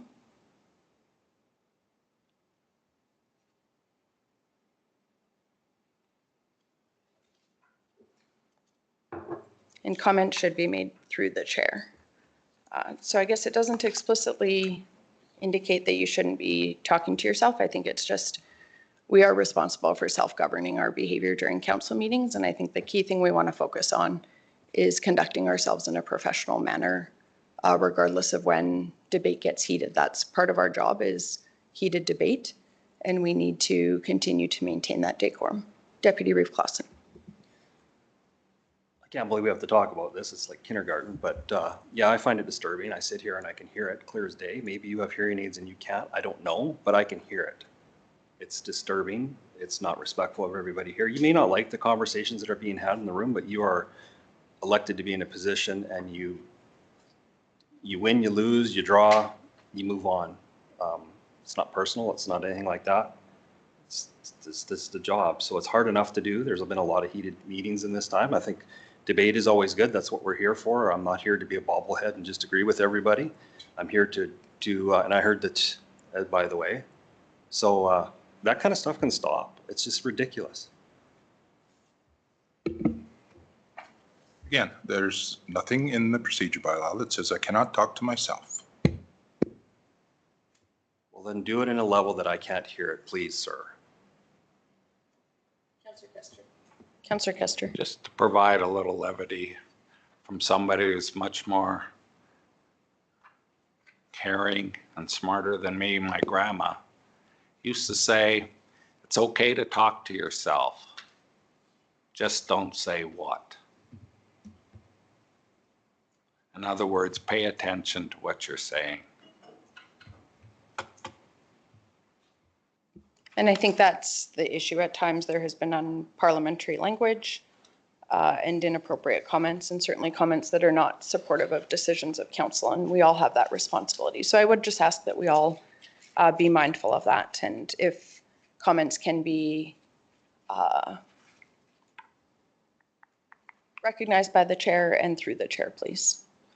The motion that was just voted on was passed 5-2 with Councillors Laursen and Kester opposed, and the balance of council in favor. The motion is carried. I will move the second motion in the notice of motion.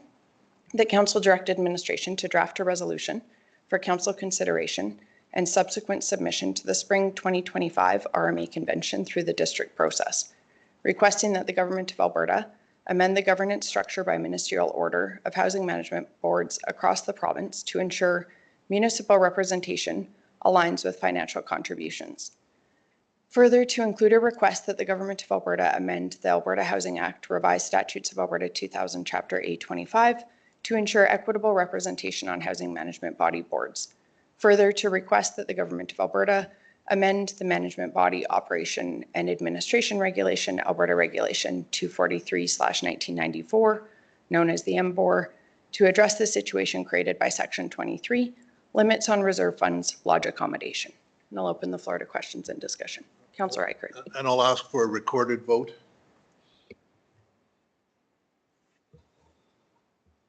Any questions or discussion? Councillor Laprise. I'm just curious what you're hoping for the situation created by Section 23, limits on reserve. I'm just for clarity. So I apologize. I actually forgot my housing board file where I had my detailed notes on that. But from recollection, the previous minister the ministry had a different term, but maybe seniors in housing, had made an amendment to that section that has created the situation now where it's done by a vote of the municipalities. So that change, I want to say it happened maybe 3 or 4 years ago. I can confirm that. We could recess and I can find it if the specific timing is relevant. Created the situation where in our local context where we have 5 municipalities and 3 of those municipalities could vote to establish a reserve fund, but are only responsible for 1.4%. They can create the reserve fund. Oh, yes, I see what you're saying. Not the limit. It is the limit on reserve funds, right? Yes, that we're talking about. Like establish the reserve and would have majority vote, for example. Previously, that determination lied with the minister. Okay. And so there had been engagement by rural municipalities. I think about more how that was actually playing out in practice. There wasn't necessarily a concern with how the legislation was written, and the government responded by changing the legislation to the current format. What I'm hoping to highlight with this motion is the exact situation that we're in that may not be isolated to our region, but where you could have a significant financial burden placed on taxpayers by the majority of municipalities that are not responsible for the majority of the financial responsibility. I do want to clarify too, I certainly can't speak to that there's issues with housing boards all across the province or every housing board. I certainly haven't had that level of engagement. I have had sufficient engagement and informal support for this resolution, just from a number of colleagues across the province, but certainly can't speak for all housing boards. Just that there was informal support for this from a number of colleagues. Any other questions or discussion? Councillor Laursen. Can you elaborate on that? Yeah, certainly. So specifically, RMA board has district representatives that represent municipalities throughout the 5 districts and represent all 69 municipalities. I did just some informal discussion with board colleagues at RMA who indicated that there are similar situations on their housing management bodies where there is disproportionate representation based on financial liability or responsibility, and that there was an interest in requesting a change to that, or a consideration at RMA for a request to a change to that. I meant which housing boards and which municipalities? I cannot provide you that information, and I don't think it's relevant to our consideration, because that would be this. If this was supported by council, it would go through the district process where it would be tested by colleagues across the 14 municipalities in South Central Alberta. And then if it is supported through that process, it would go to the provincial conference resolution session where it would be tested by, I believe there would be representatives from all housing management bodies in Alberta that would be considering the question. Any other questions or discussion? Councillor Kester.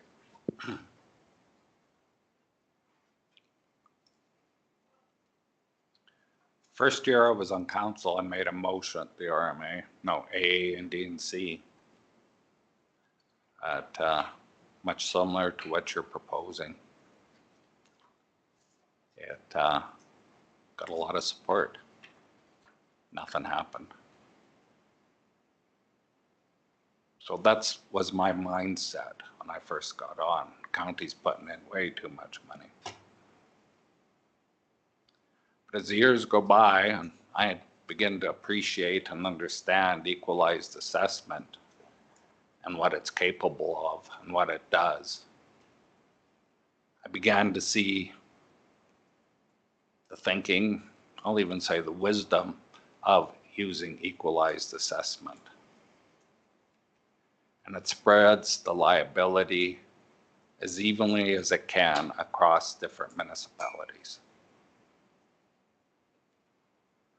So I have to say, in the years I started till now, my thoughts have changed. Now I look at it, how does the county become a partner with the rest of the municipalities?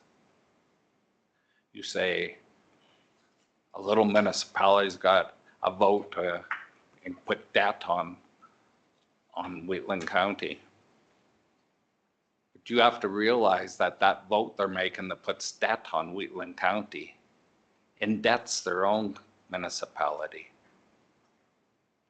$100 to a small municipality is probably equivalent to, it's 70 times more money in this municipality. It spreads the debt over all the improvements of your land. The other way to do it is by per capita. That's how Wademza does it. That's how they set up Wademza, per capita. Each person pays, and then industry doesn't have no pay in it, no say, or no money in it. But the ministry has chose the equalized assessment. And I have to support that personally because I see it as a way to be a partner in our region with an equal partner.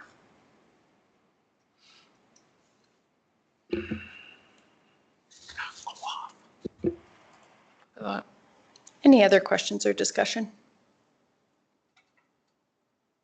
I do just want to circle back to a question that was answered earlier regarding talking to yourself. And I knew I had read this, but I was failing to find the section.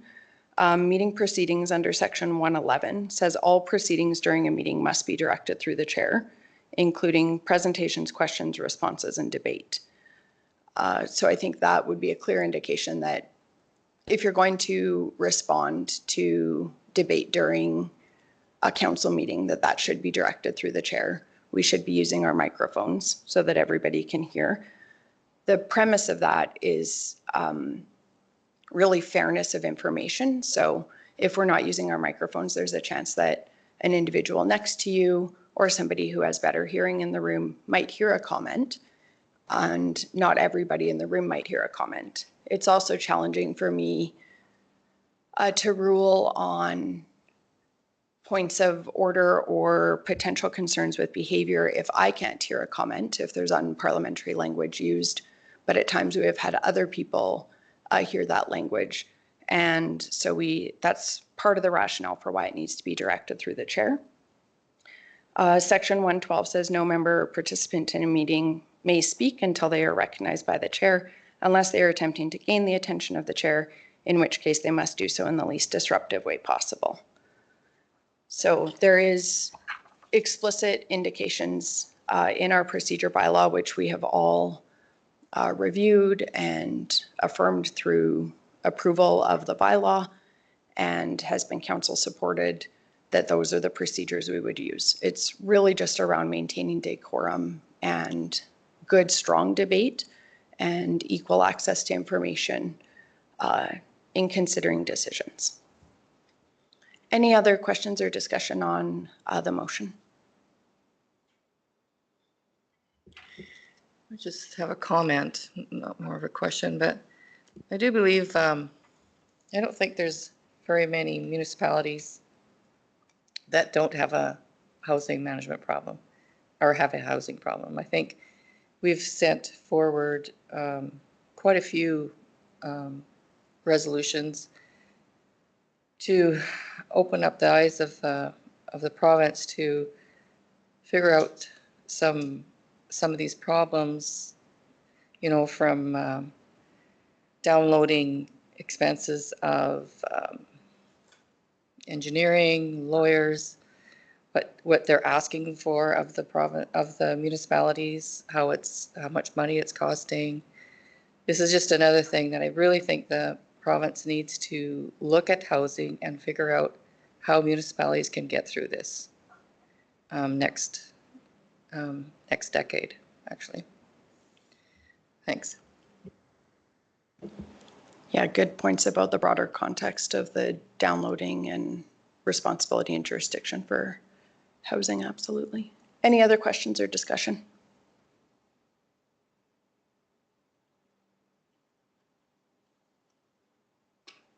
I'll call the question.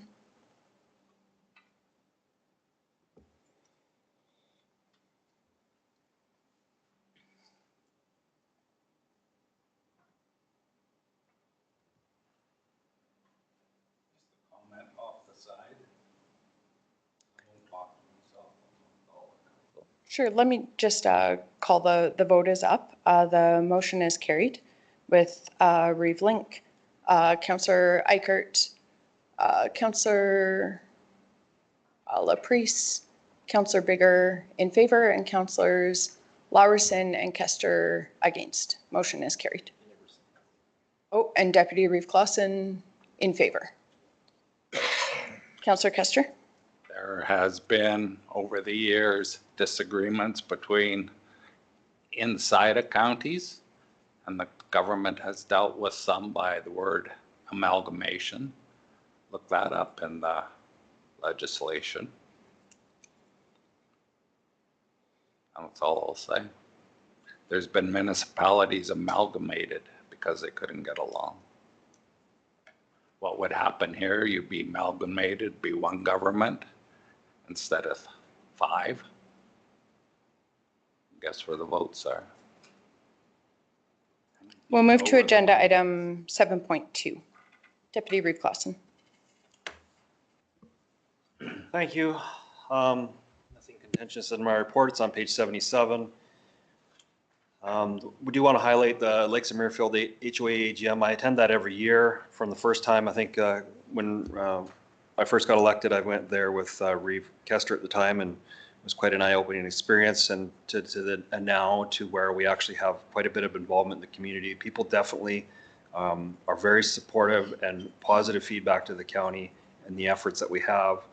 I'm very happy that I was able to convince council at the time to direct the sale of funds into a separate account. So we have that show that we're not taking from anywhere else in the county to finish that development. It's very important that we do that.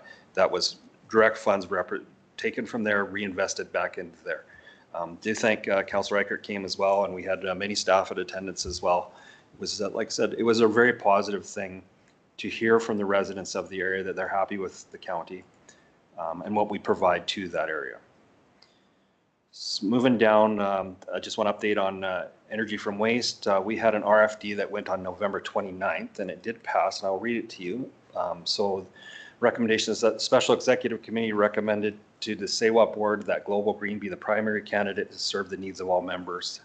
That board directs the Special Executive Committee to enter negotiation with the recommended preferred candidate through a letter of intent to a memorandum of understanding to develop one or more sub-regional energy from waste facilities in southern Alberta. The key component to this is it's sub-regional and the costs are lower than what we're doing right now. I do want to say I will be putting a notice of motion probably in the new year to do an in-camera update for all of council, because this has ramifications on so many levels, because we are a big partner in Drumhorn District Solid Waste. There's some different things, and it's not my decision to make it that board. This definitely comes back to council, because whatever direction this goes, I want to make sure all the representatives here know that it's a win and it's a balance. So I do want to, but I'm preparing a bunch of documentation to bring in. It'll probably take me some time to go through it, so everybody's aware of what it is, so you can give me direction at that board as to what you want me to do. So I'll move my report as presented, and I will accept any questions. Any questions for Deputy Reeve Clausen? If not, I'll call the question.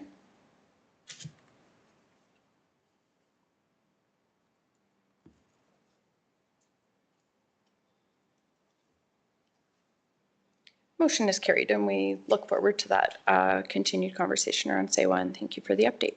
And there's a reason it has to be in camera, because there is different municipalities involved in things. So if anybody questions that up front, please ask me before we go in camera. You know, it's nothing to hide anything. It's because all these things are so intertwined, you have to know all the angles. We will move to agenda item 7.3. So my report is on the server on page 78. I was proud to be able to present the joint Vulcan County, Wheatland County resolution to the membership at RMA to ask to advocate for annual indexing of FCSS funding to population growth and inflation. Right now, the funding is flat and has been for many years, and it erodes our ability to provide services under that banner. So I do hope that we can see some movement on the government. I know they've had requests for increased funding in the past, like just an across the board increase, and they flatly kind of denied that. So hopefully this is something that they can see as being a reasonable ask.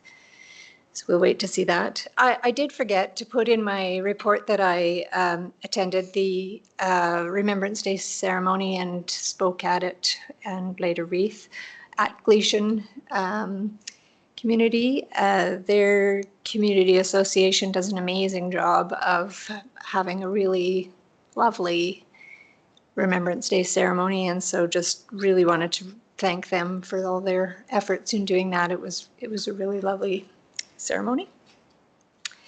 I attended FCSAA conference in Edmonton.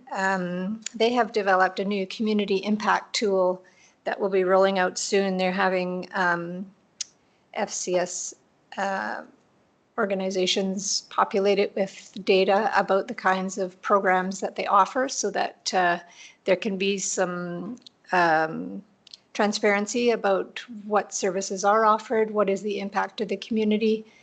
FCSS is a bit of one of those situations where programs operate and nobody realizes that they are funded by FCSS. So it should be a really great opportunity, and you'll be able to use drop-down menus to filter by whether you want to see the whole province or the Calgary Little Bow area, or our own office information. So that is pretty exciting. While I was there, there was a ASB ADM telephone town hall.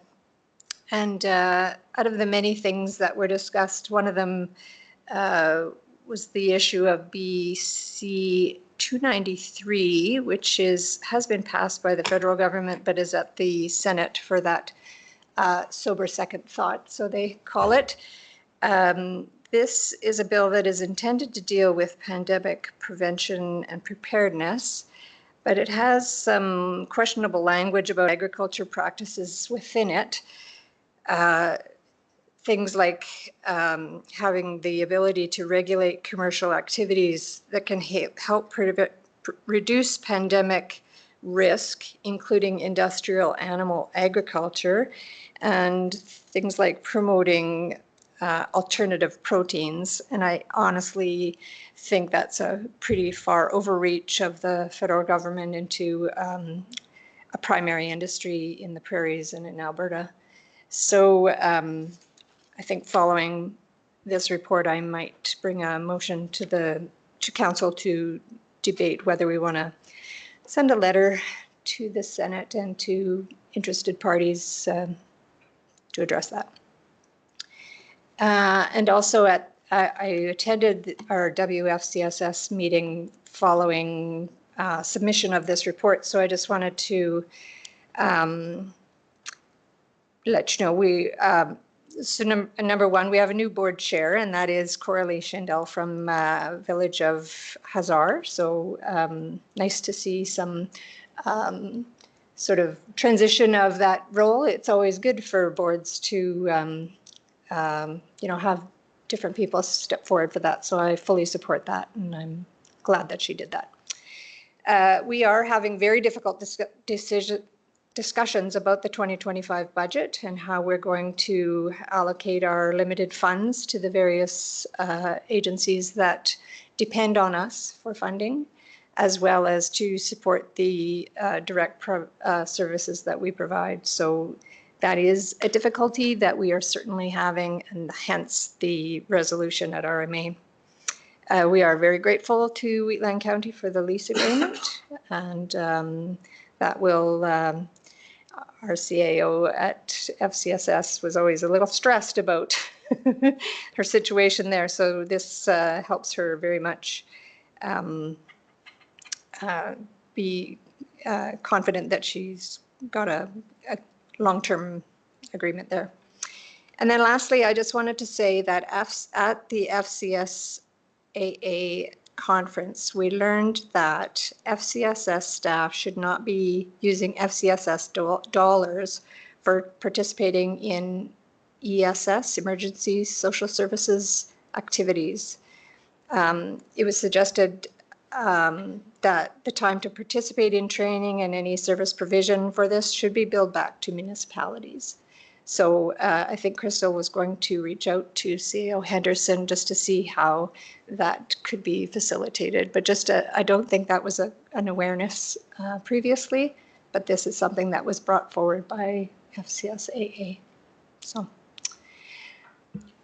Just clarifies that because it's not aligned with like the preventative focus of FCSS. That's, I guess, right, that it's service above and beyond what is intended with the mandate of FCSS. Yes.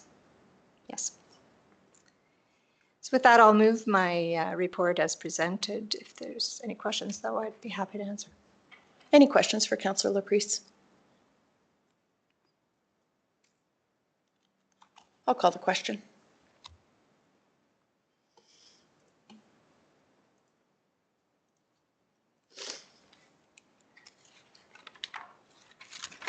That motion is carried. We'll move to agenda item 7. May I make a further motion? Just, is that okay? Motion arising from your report? Yeah, yeah. I would like to move that we direct administration to write a letter on behalf of the Reven Council to the Canadian Senate and maybe I should just say related MPs, MLAs, and RMA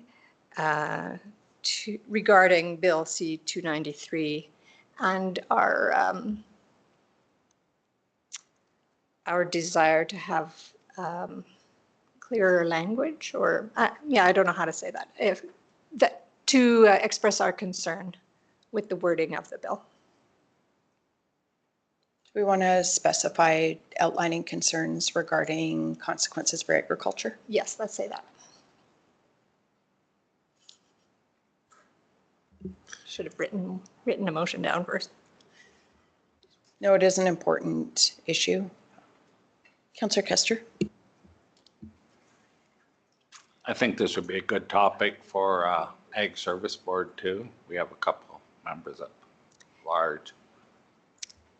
I don't have a problem writing a letter now if it's imminent, or I I'd looked on my calendar. I don't know when the next Well, ASB meeting. That's exactly why I'm bringing it here, and because our next meeting is not until January 13th, and I don't know how fast things go through the Senate, probably not quickly, but I thought we should at least address it here, and then we could bring it to ASB as well, but I can agree with that. yeah.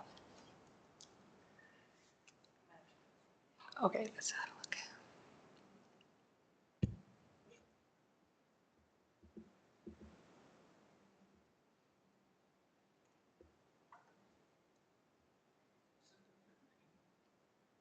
Um, 10th, maybe? No, sorry, I'd have to check. It's not open.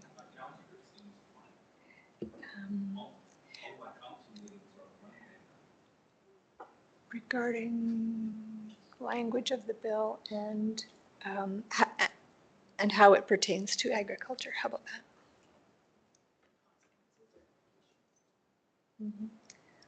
And, okay, how about that? And the implications to agriculture. I think we all know what we mean.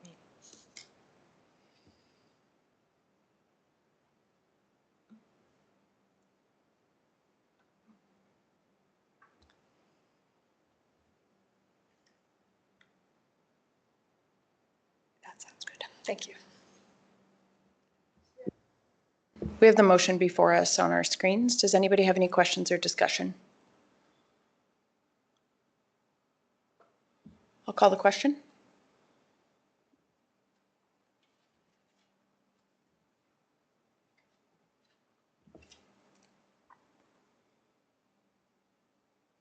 That motion is carried. We'll move to agenda item 7.4. Yeah, my report's on the server. I did forget to put down, I attended the coffee with our MLA. It was horrible roads. There was probably about 10 to 12 people that showed up. There was from the area. Discussions were on industry, solar mainly.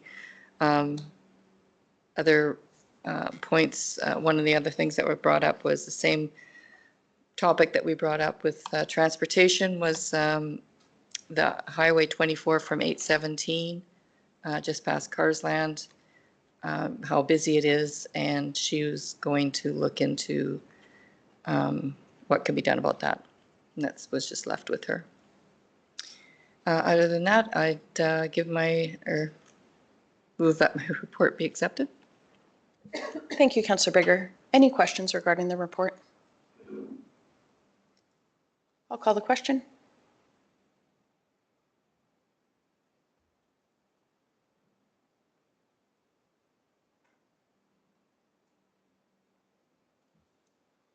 That motion is carried. I'd also like to, if we could possibly schedule the open house that's scheduled for Carsland area or in Division 3. I had thought, not that this is written in stone though, February 25th. Does that work for everybody? It's a Tuesday. February 25th? Yeah. It's the fourth Tuesday of the month. Does that work for administration? Yes, it does. And, pardon me? Oh, it would be at the Carsland Hall. That way we can schedule. I think at our organizational meeting, we had designated that Division 3 was part of the rotation for this year. And it's usually at 7. And I'd also like to, not that this is part of the motion or anything, but invite WFCSS to That's a great idea. Our open house.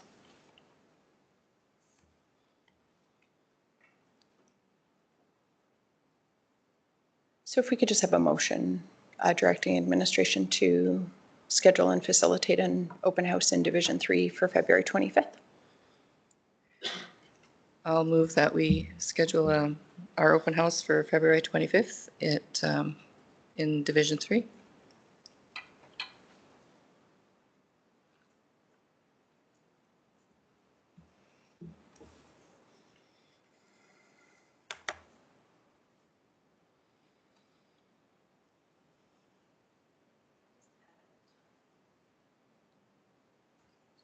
So the motion is on our screens before us. Does anybody have any questions or discussion? Hearing none, I'll call the question.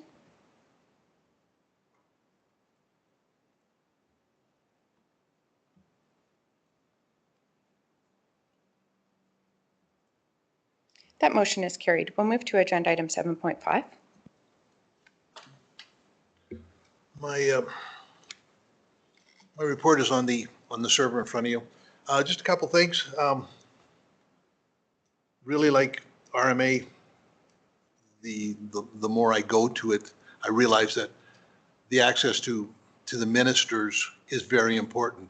But I think equally as important is to show the MLAs that are there that we have their back, that we are, that we are rural, we're the driving force behind this, and that we show them that we support their them supporting rural, because it's becoming we've become a society is becoming more and more urban and rural is losing in the population wise, but we still have all the space. I want to thank the staff for showing up at Muirfield for the AGM. That was wonderful to see a young community, even though I may have been at dances there 50 years ago, to see a young community taking over and the vision that they have for the area is fantastic. On 27th of November, I actually went to an open house in Delacour that Councillor Belkey was having, and it was twofold. The number one fold was to get the feeling, to get what the Rocky Views interpreted what they were going to do with the CMRB now that it is strictly voluntary. And that, I think it makes a huge difference for us. Found out in the meeting that they had just finished the budget, their budget, and they have money in their budget that they are pursuing an MOU with us. Whether or not there's some way we can get services down our west side, their east side of the county, and they seem to be really excited about the prospect, because it does open up an area there that they had previously tried to get. They had an ASP, I believe, was there, and it got smothered through CMRB. So so that was is very interesting. I believe that there is the possibility that we can do some really good intermunicipal collaboration with Rocky View. And I think other than that, everything else has been covered. So with that, what will I do? I will move my report. If there are any questions, I'll be glad to answer them. Thank you, Councillor Eichert. Any questions regarding the report? I'll call the question.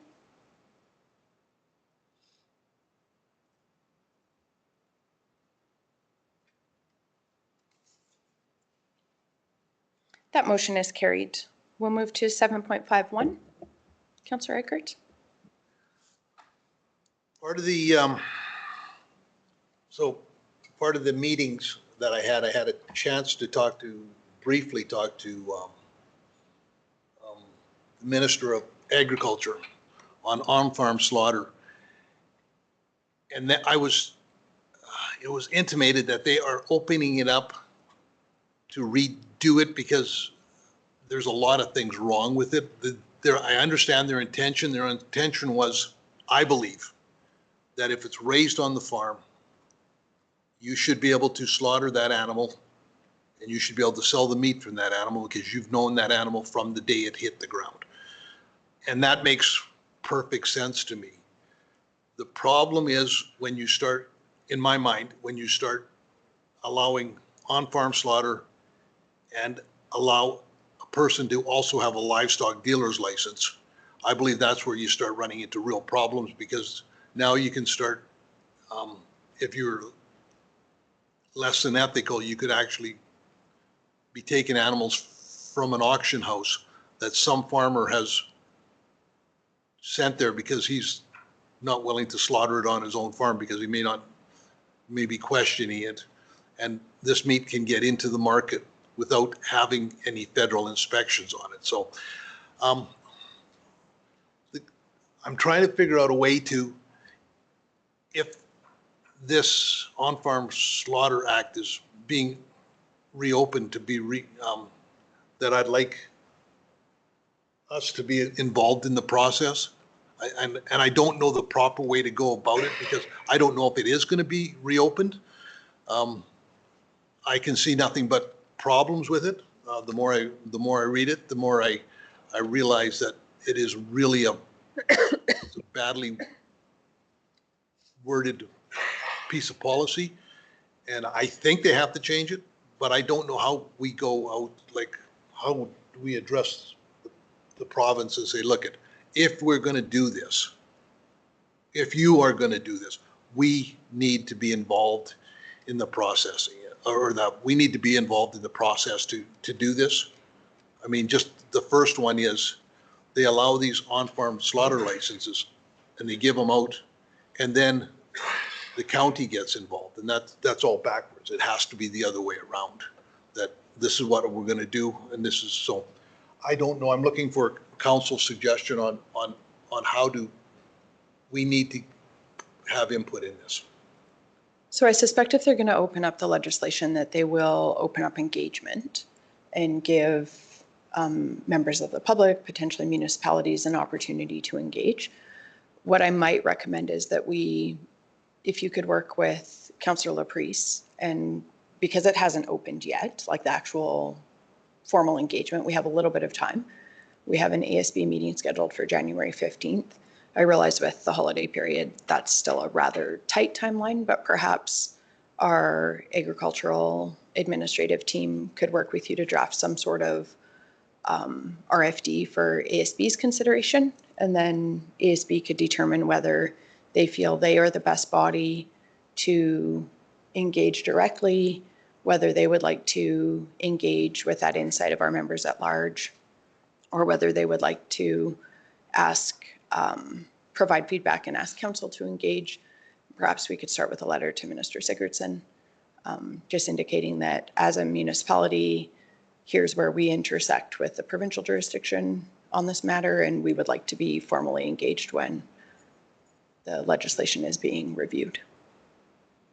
So should there be a letter? Should we have a letter? Should I make a motion that a letter coming out that we would?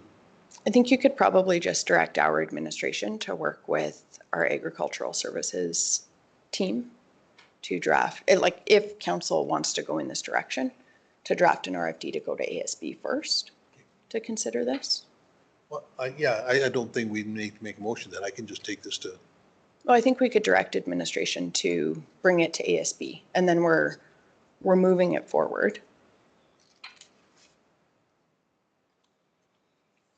So perhaps a motion to direct administration to bring a report to the next Agricultural Services Board meeting regarding on-farm slaughter legislation and the importance of municipal engagement.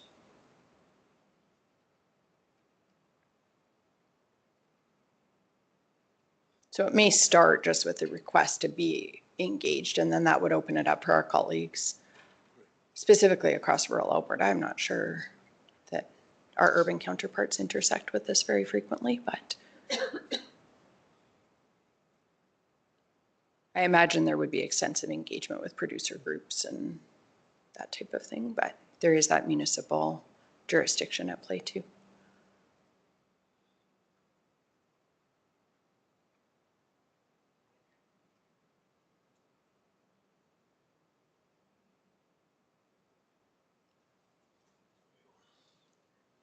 So we have a motion that council direct administration to bring a report to a future ASB meeting regarding on-farm slaughter legislation and the importance of municipal engagement.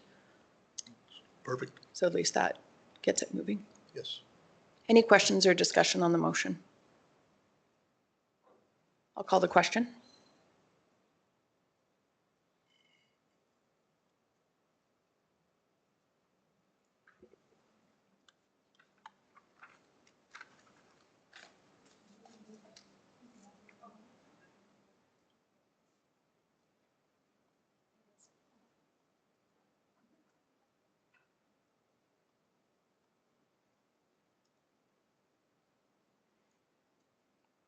That motion is carried. We'll move to agenda item 7.6.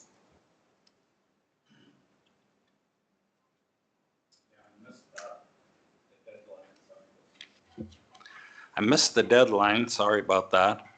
I also missed the RMA. I just couldn't make it this year.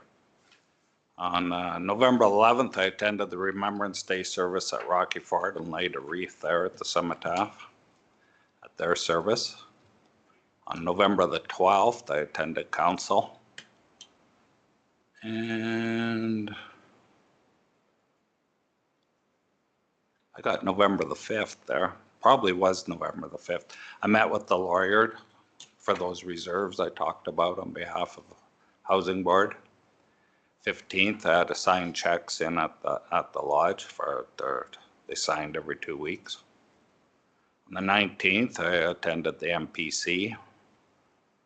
And on the 20th, I attended the Town of Strathmore Council meeting, at least part one of that, to lend my support on behalf of the Housing Board for the revision of the names on the title of the land they're transferring to the lodge.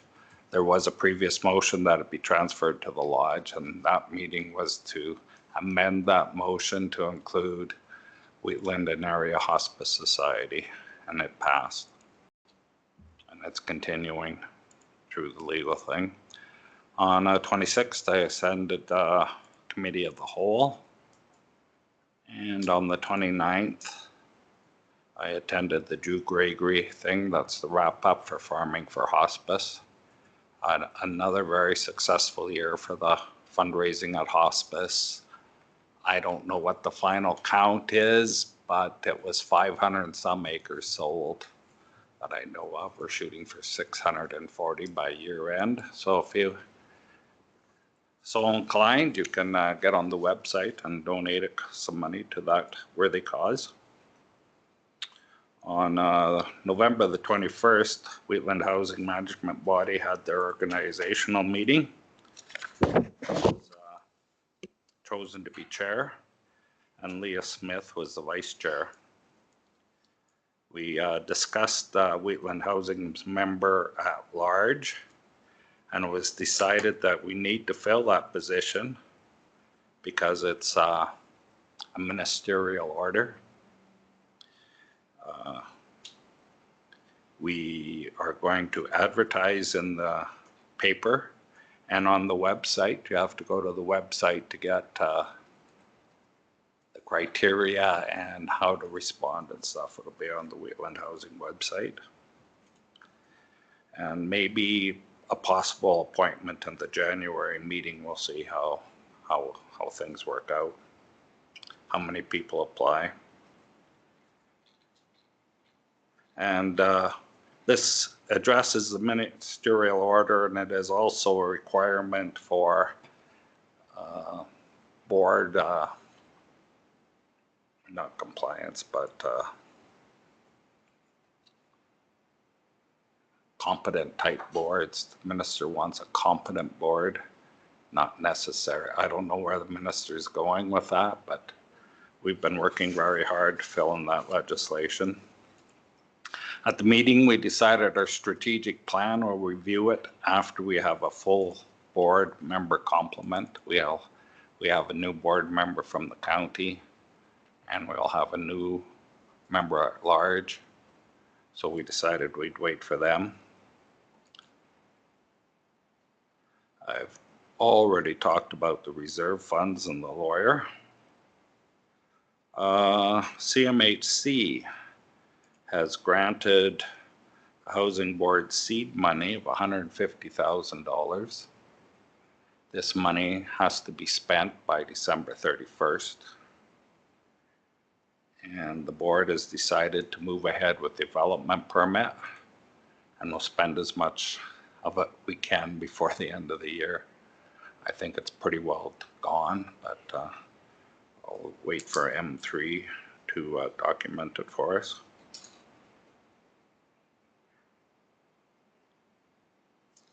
And I believe on November 22nd, I think it was, AHPP opened up intake 3. That's for the grant for supportive housing. And it closes January 31st, 2025. Our consultants are busy updating our previous application, and we'll just have to keep hoping and praying, fingers crossed, that we're named in at the close of this. And I thought, since it's been a while, I'm going to include some other statistics. Wheatland Lodge, at the end of the month, had 95 residents. There was 31 singles on the wait list and 4 couples on the wait list. In the senior self-contained, we have 64 units. We had 65 residents in there. So, and there are 60 on the waiting list, and that's for seniors self-contained. That's like Giffen and Sunset, Rocky Ford Manor, one in Carsland. Carsland that's not the Sundowners. I forget the name.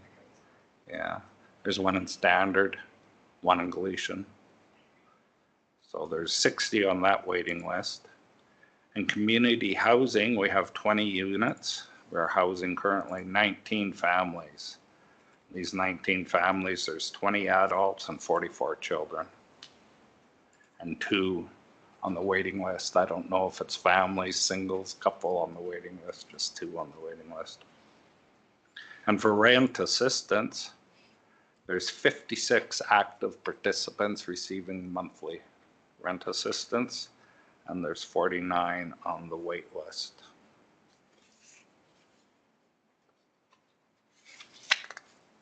And I think I've pretty well spoken to everything else, so if there's any questions, I'll move my report. Thank you, Councillor Custer. Any questions regarding the report? I had a quick question about the waiting list that you've talked about. You say there are 60 on the waiting list for seniors self-contained. Would your board consider looking at your design for the lodge and having self-contained units within it? I mean, it seems like, to me, that's a bigger direction that people are looking for, to be able to maybe cook your own meals, things like that. So to me, that's kind of for some people, a barrier to moving to a lodge, that you've given up the ability to cook for yourself, kind of thing. So I don't know. I just see that 60 on the waiting list versus 30 for lodge. Maybe it's something that could be just modified, some of the rooms to something like that.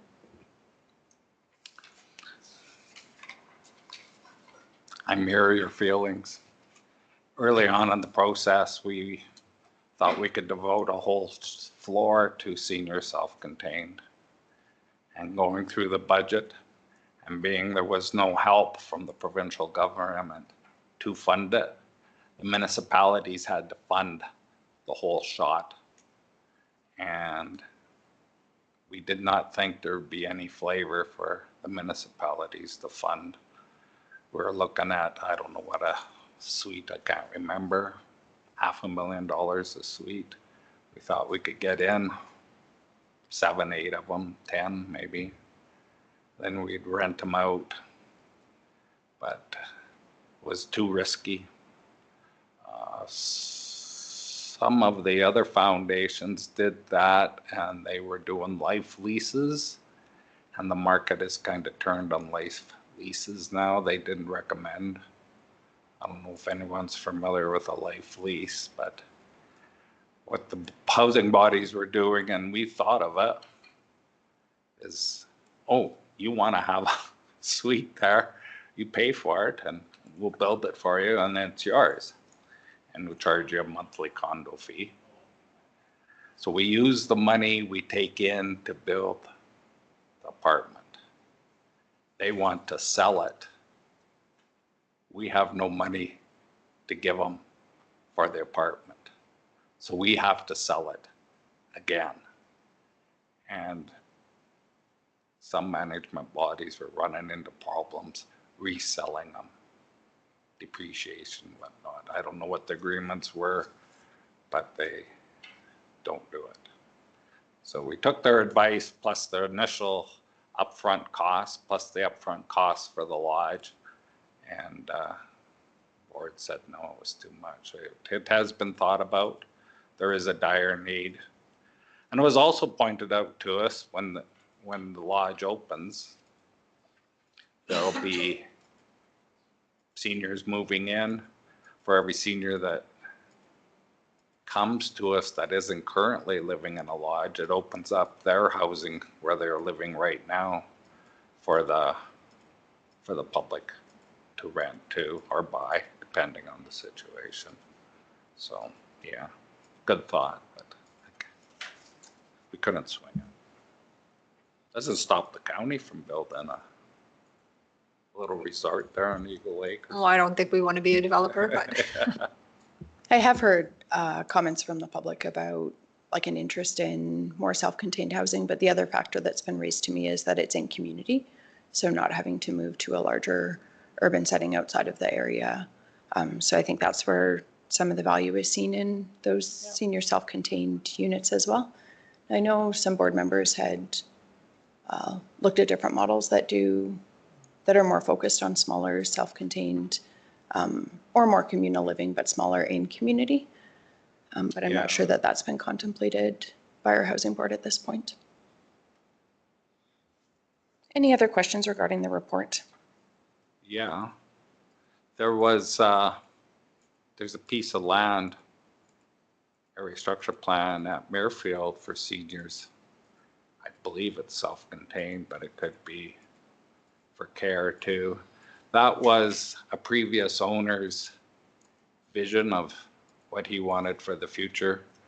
His vision was a retirement community, boutique golf course. And then when they get old enough, they wouldn't have to move out of the community. They would be able to stay there. That's zoned already, but being that the community is shifted, I don't know. And there's different owners. I don't know if there'll be any flavor of building one there or not too. People are always thinking how to help, but it's the money that holds us up. Yeah, all good things, I think, for our Housing Management Body Board to consider in their deliberations. Any other questions? I'll call the question.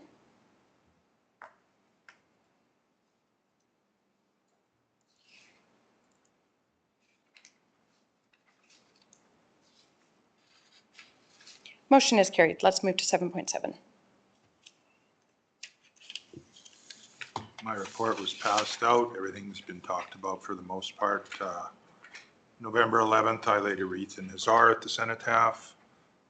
November 20th, I went to the Drumheller Area Health Foundation. I understand I missed a notice of motion regarding that this morning. Nothing much surprises me anymore around here. So I'll move my report and answer questions if there are any. Thank you, Councillor Larson. Shouldn't surprise me that you brought it back for money again. Any other questions or discussion? I think it might have been the Question. 7th time. Sorry. What's a cautery machine? Stops bleeding. Oh, Or cautery. I guess, Councillor Larson, you can answer. Sorry, I couldn't hear you, Donna. Cautery machine, is it It's for the OR, it's for cauterizing, when bleeding starts and stuff. It's very, very helpful tool. Smelly. Yeah, it smells, yeah. It does smell. Any other questions or discussion? Especially when it's your skin. I'll call the question.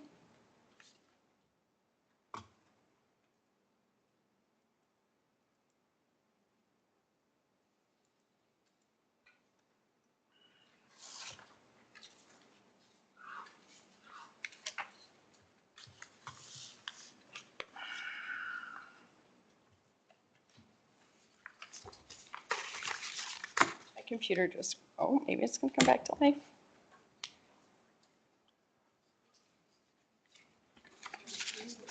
I know it is.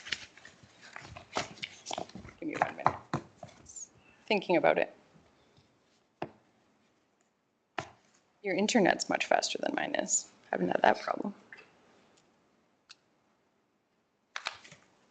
I will vote in favor if you can just register it instead of all of you waiting for my computer.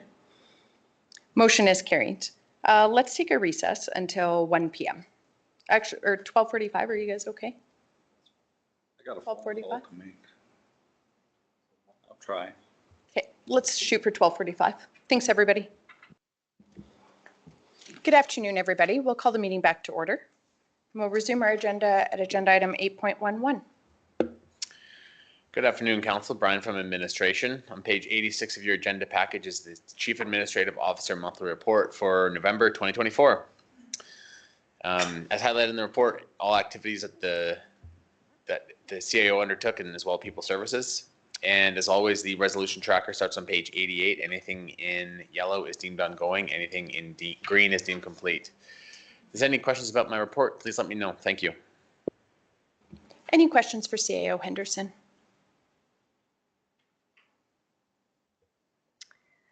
I'll move that council accepts the November 2024 Chief Administrative Officer report as information. Thank you, Councillor Laprise. Any questions or discussion?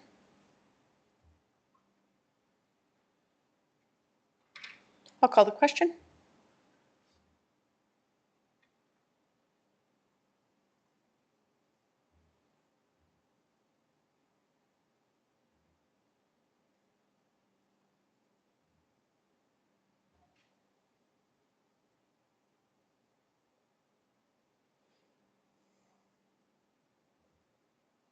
That motion is carried. I have just a small amendment on page 93 for the council resolution tracker.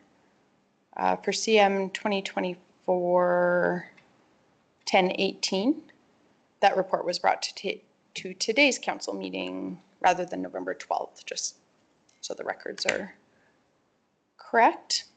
Council's wishes regarding the tracker?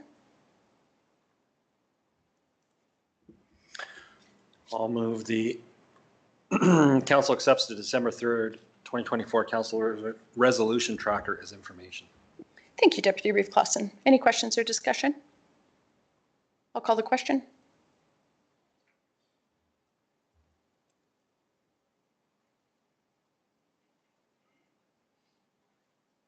Motion is carried. We'll move to agenda item 8.12.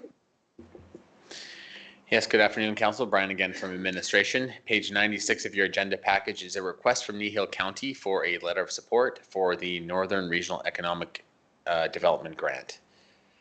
All the information is in there. It was a request received by Kneehill. I believe it was relatively recent, just on Wednesday last week. So the email and the draft letter of support is in the council package for your consideration. The draft letter of support that we did propose in here was provided by Kneehill County, and we just provided a few things from Wheatland County in it. If there's any questions, let me know. Thank you. Thank you. Council's wishes. I move that council provide a letter of support to Kneehill County for the Northern Regional Economic Development Grant application. Thank you, Councillor Custer. Any questions or discussion? I'll call the question.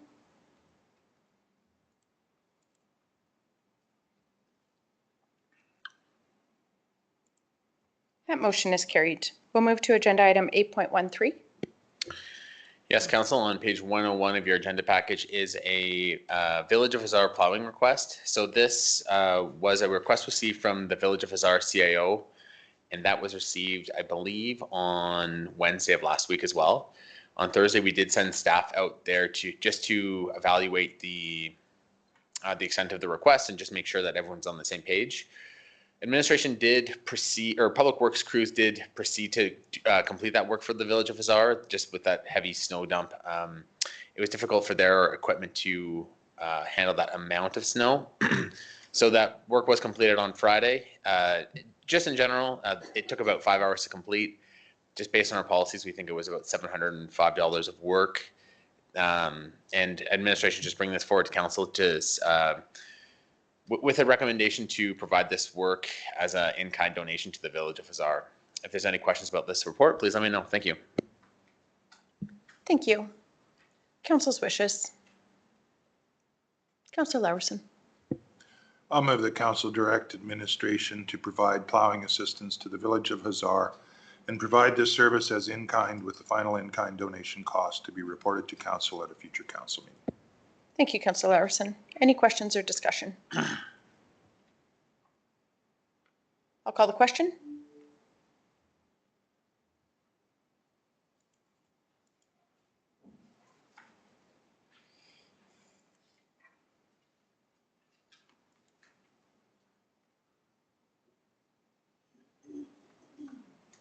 That motion is carried. We'll move to agenda item 8.21. Good afternoon, Council. Corey from Administration, here to present a report found on page 106 of the Council package for the Corporate and Financial Services Department report. Just a couple of highlights in here. It is, as you probably are aware, there's an ongoing mail strike that is affecting mail coming out from the county. So if you do have any questions that come in, feel free to just direct them to administration. We are trying to work with ratepayers in the avenues of digital mail, such as utility bills. So if you get any of those questions, please encourage them to call us and we will help them with bill amounts and things like that. The other one here, just in regards to on page 107, forgot to bring my glasses up here, but basically we are just working with peace officers just in regards to some of the tax auctions and just bolstering up notifications to relevant owners. And so we've been working with everybody who is on the tax notice for auction and yeah, bolstering those notifications as much as possible. And just a little bit of highlight here on our digital transformation project. Some good news about I think it's just under 70 forums have moved into full development and some forums have been developed. And so really excited teams are going to be starting to test those forums. It's really nice to see that that project is taking shape. And the good news item, it's not on the report that I wanted to bring up.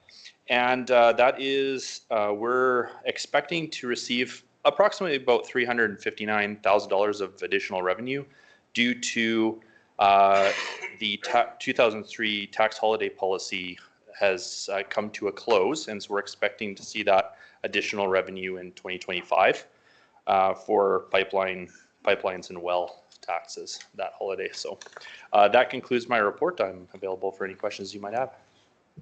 Thank you. Any questions regarding the report? Council's wishes. Councillor Kester.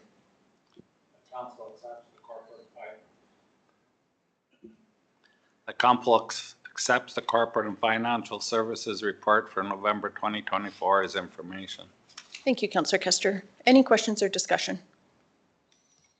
I'll call the question.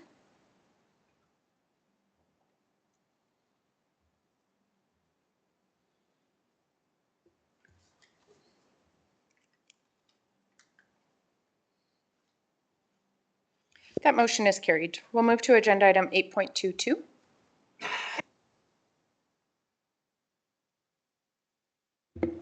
Good afternoon, Council. Joel here from Administration. Just to present the next few agenda items for you. So this next one was the 2023 carbon tax cost review. This report details the calculated values and the responses made to an online survey that came from municipal fairs back in October. The total 2023 cost was around $250,000 as calculated. And as noted in the report, that equates to approximately 1% of municipal tax revenue. If you recall, 1% is around $300,000 in the 2023 year. And yeah, the rest of the information is in the report. Staff are available for any questions. Thank you for this report. Council's wishes. I'll move that council accepts the 2023 carbon tax cost review report as information. Thank you, Councillor Eichert. Any questions or discussion? I'll call the question.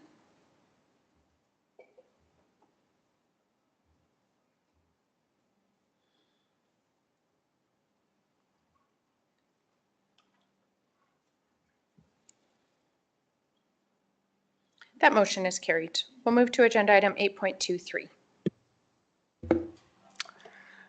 Joel again here from administration. This next report is our reserve bids for the December 12th, 2024 property tax auction. This is a standard request related to the annual property tax auction that will be held on December 12th here in the council chambers. The Municipal Government Act of Section 418 requires that each municipality sell at public auction properties that are in tax arrears.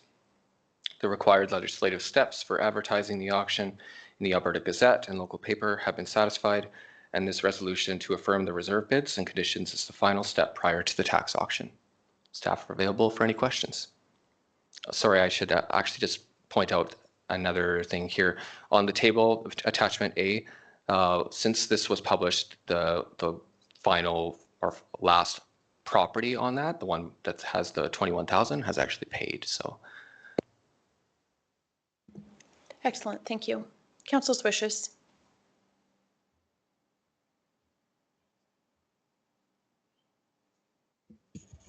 I'll move that council approve the reserve bids and conditions as presented in attachment A as amended for the properties to be offered at the December 12, 2024 property tax auction. Thank you. Any questions or discussion? I'll call the question. Bless you.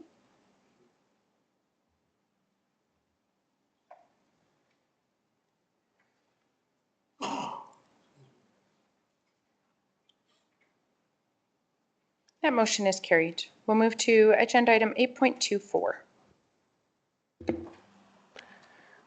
Joel here from administration to present the unaudited financial statements for Q3. Just kind of go through a brief summary. I know council is probably already very familiar with all the numbers and whatnot, especially with us recently going through budget and all of that. So the statement of financial position, we'll start with that. I'll just go down to the schedule itself. Just to point out a couple of just high level things to note, that the net property taxes value shows that approximately $3 million amount there, and that's just related to the Q4 school tax remittance, that once that's sent off, as well as there's a tax incentive rebate, I think related to the commercial bylaw. That's a smaller amount, but once those go through in Q4, then that will match pretty much exact to the net property tax budget for the year. So there's no concerns there. Something to note as well in the other revenue line, we just see a realized $692,000, which is quite a bit over the budget.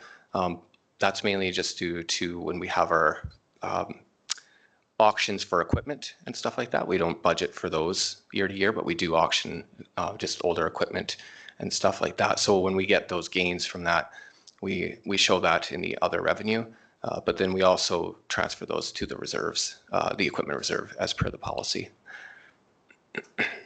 Overall, just the total expenses are, you can see the 37.5 million are in line or under the Q3 budget amount of 40.2 million.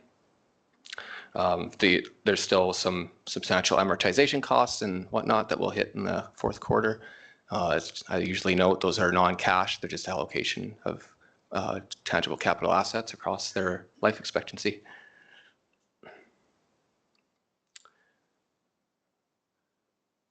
In terms of the consolidated statement of financial position, we just show the quarter of September versus the same quarter of last year.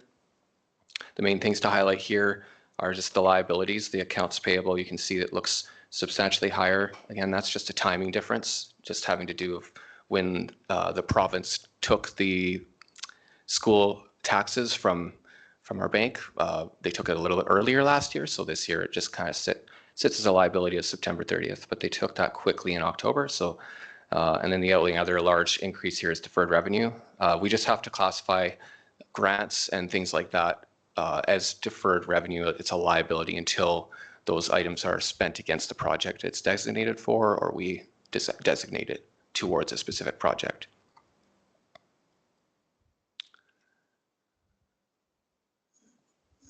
And as usual, you just provide the notes for anything that seems relevant on the bottom of the schedules.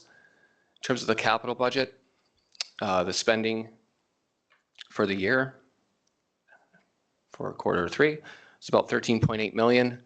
I'll just kind of point out that as of early December, it's already around 17 million. So this number is a little bit delayed. And as we discussed in the budget presentations, anything that would be incomplete or needed to be carried forward next year, we'll bring that in the final budget in spring. And after the audit's finished and we've applied funding and made sure that all the proper invoices and stuff have been received in the current year. So that'll all be part of our year-end audited financial statement process. And then just finally, the reserve schedule is included. It's essentially the same value in total as the quarter two was, other than the proceeds from that the equipment disposal that I referred to earlier. That concludes my presentation. Staff are available for any questions. Thank you. This was a really comprehensive report and a way of presenting the unaudited financial statements in a way that was really easy to comprehend and to follow, and to understand the variances and why they're there. With that, does council have any questions? Council's wishes.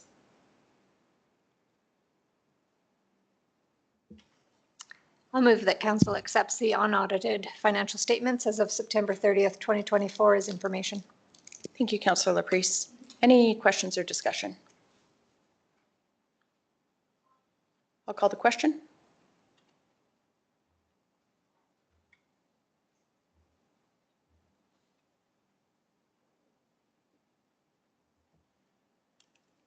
And that motion is carried. We'll move to agenda item 8.25. Good afternoon, Joel again from administration to present this Wheatland Housing Management Body financial statement review. So just give some a little bit more background just with the context of some other discussions that were referred to earlier. These were, as noted in the report, we used the statements for the last 6 years. Those were indeed the statements that were provided to CAO Henderson and myself earlier. And so what we did is took those audited financial statements and just did a cursory review of them in terms of the numbers and in the context of the requisitions. What we did with the most recent audited financial statements, as you'll see in the report here, is we just kind of presented what would be similarly to the county in terms of having restricted or unrestricted reserves that are made up of the net financial assets. We pulled out the capital asset component of the financial statements and just showed the net financial position as of the end of 2023 for the housing management body here. So you can see that 1.45 million for the net financial assets, and then that equates to kind of the breakdown for the unrestricted and restricted reserves that were noted on the financial statements there as well.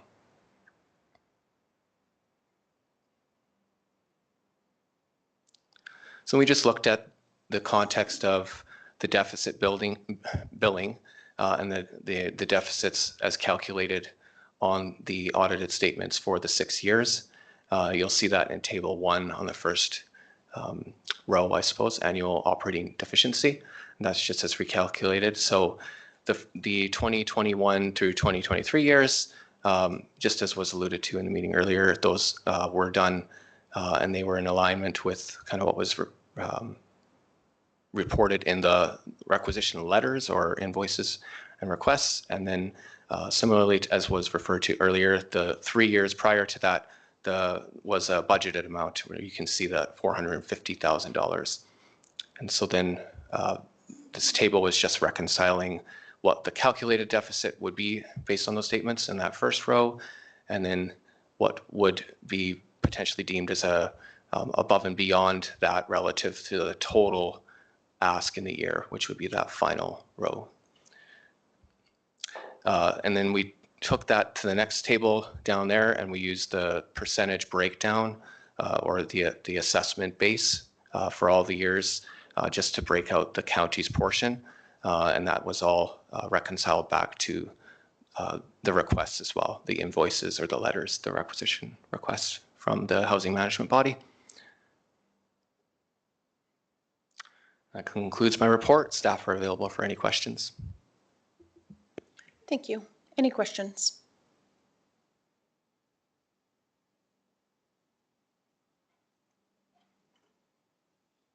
Councillor Kester. I move that council accepts the Wheatland Housing Management Body Financial Statement Review Report as information. Thank you, Councillor Kester. Any questions or discussion? I'll call the question.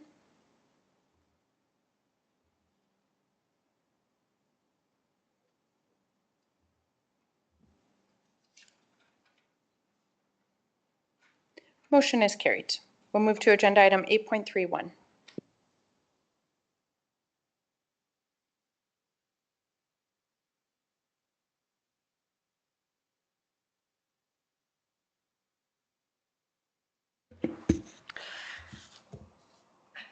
Good afternoon, Council. Sherry Bars with Administration to provide the November 2024 Community and Development Services Update, which is found on page 134 of the agenda package.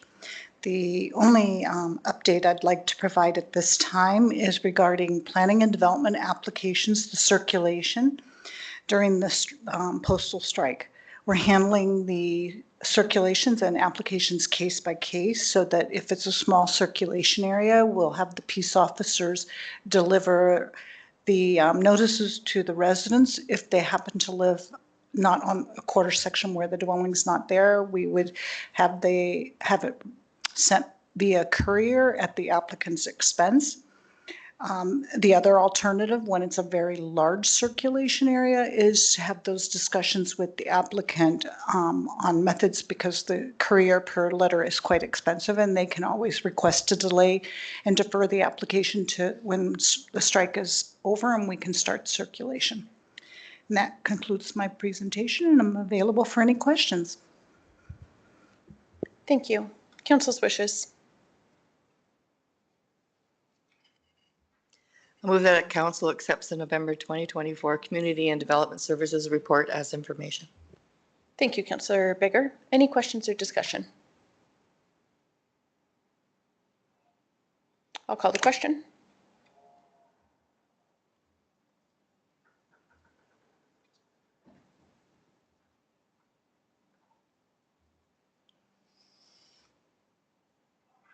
That motion is carried. We'll move to agenda item 8.32.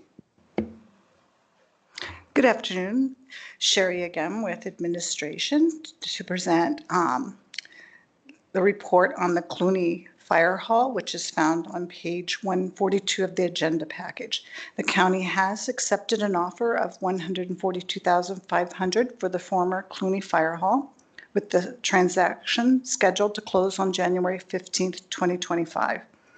This sale aligns with the county's strategic goal of effectively managing surplus properties and administration is recommending that the proceeds from this sale be allocated to the Fire Capital Reserve Fund, and this allocation will directly support the 8 fire halls serving the county, ensuring continued investment in fire services, infrastructure, and resources. That concludes my presentation. I'm available for any questions. Thank you. Council's wishes. I'll move that council approves the transfer of the proceeds of the sale of the Cluny Fire Hall to the Fire Capital Reserve. Thank you, Councillor Laprise. Any questions or discussion? Just clarification, so Fire Capital Reserve, that is balanced throughout all of the fire departments, the rural fire associations and everything, correct, for the capital? Through the chair to council, that, go ahead, I'll let. Yes, so through the chair, there's a calculation that is done. And I'd have to go reference that calculation, but it is based on, I think it's 0.25 of a mill rate that is put into the Fire Capital Reserve annually. And from that, there's things that get drawn out of it. I'd have to pull that exact to see what exactly is pulled out of it, but a certain amount does go in every year and then we pull it out. So, and that amount is given to associations for their capital or the county's capital contribution, and then the 100% for our departments. Thank you. Any other questions or discussion?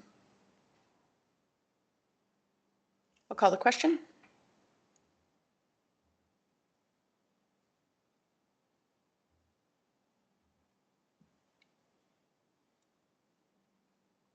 That motion is carried. We'll move to agenda item 8.33. Good afternoon, Sherry with administration again to provide an update on the property cleanup in Cluny. The report is found on page 145 of the agenda package. There are several abandoned properties within the hamlet of Cluny that were undergoing cleanup to align with the county's objectives and to prepare these lands for future use.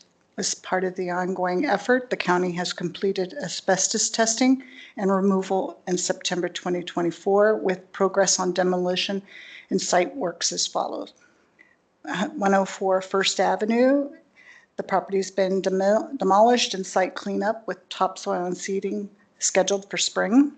116 Second Avenue, the house has been demolished and the site cleaned up. Again, topsoil and seeding scheduled for spring. 126 Second Avenue. This demolition and site cleaning has been completed as of yesterday, with capping of the well scheduled to be completed next week. Topsoil and seeding will also be planned for the spring. The demolition and decommissioning of water wells on these properties incurred costs of approximately $45,843, with additional expenses anticipated due to unforeseen challenges in capping the 2 wells. Administration remains committed to completing the cleanup and preparing these properties for future use. To support this goal, a report will be presented to council outlining a comprehensive plan for sale of all county-owned parcels within the hamlet of Cluny. This plan aims to ensure these lands are utilized effectively and in alignment with the county's broader objectives. Thank you. That concludes my presentation, and I'm available for any questions. Thank you. Council's wishes. I'll move that council accepts the property update report for properties located in Cluny as information. And I just want to say thank you very much to administration for all that work. I think this could hopefully help with, like you say, the sale of the lands. It's difficult to sell something when it's got something that's kind of an unknown, and it's amazing how cost effective it was to actually do that. But I just think that us having taken that on will mean that hopefully there'll be some new development in the community, and neighbors are so happy to see those derelict properties taken down. So thank you so much to administration. Yeah, definitely echo that. Thanks. Any, Councillor Kester? Certainly. We can break for, how long do you need? 5 minutes? Sure. We'll reconvene at 1:18.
Good afternoon. We'll call the meeting back to order.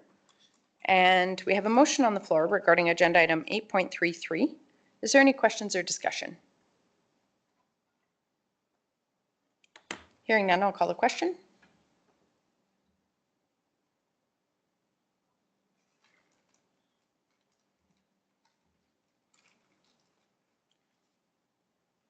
That motion is carried. We'll move to agenda item 8.41. Good afternoon, Council. Brad Bullock presenting the November Transportation and Agriculture Department report. The report starts on page 149 of the agenda. And I'm here for any questions related to the information.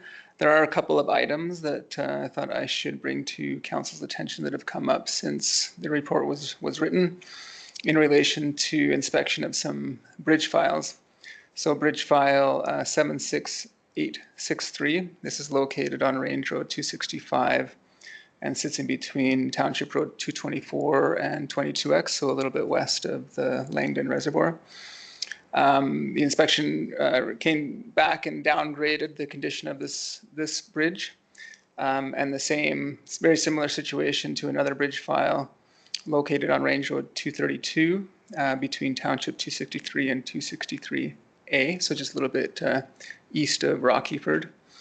Both of these bridges have had observed some issues with their foundations, and so the bridge engineers recommended that we limit the load capacity on these bridges as well as lower the speed limit to 50 kilometers an hour on these bridges until they can be repaired. So administration has gone ahead and done that, and of course we'll update council further as that progresses. Aside from that, my report is included in the agenda, and I'm here for any questions. Thank you. Councillor Kester.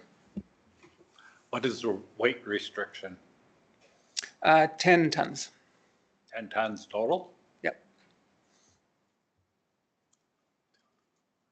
The road, your bridge there, that connects everything east of Rocky Ford, and the river is there. That's a very needed bridge, especially for spring seeding, getting the seed and fertilizer over there. When's the timeline to get it fixed? Because I'm sure I'm going to get a call. We are reviewing the requirements for repairing those bridges right now, and then once we have a better timeline, we can bring a report back to council with more information.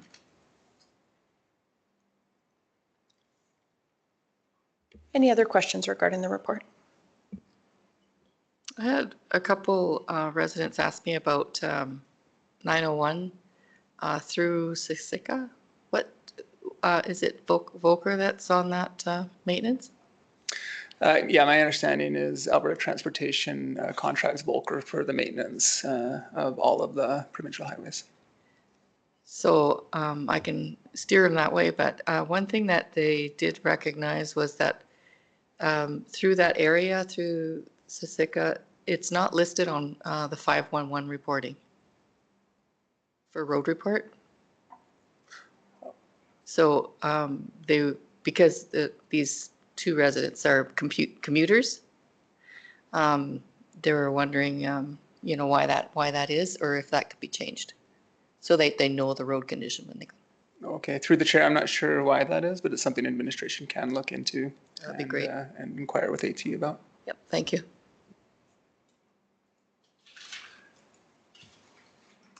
I thank the staff, especially the road crew.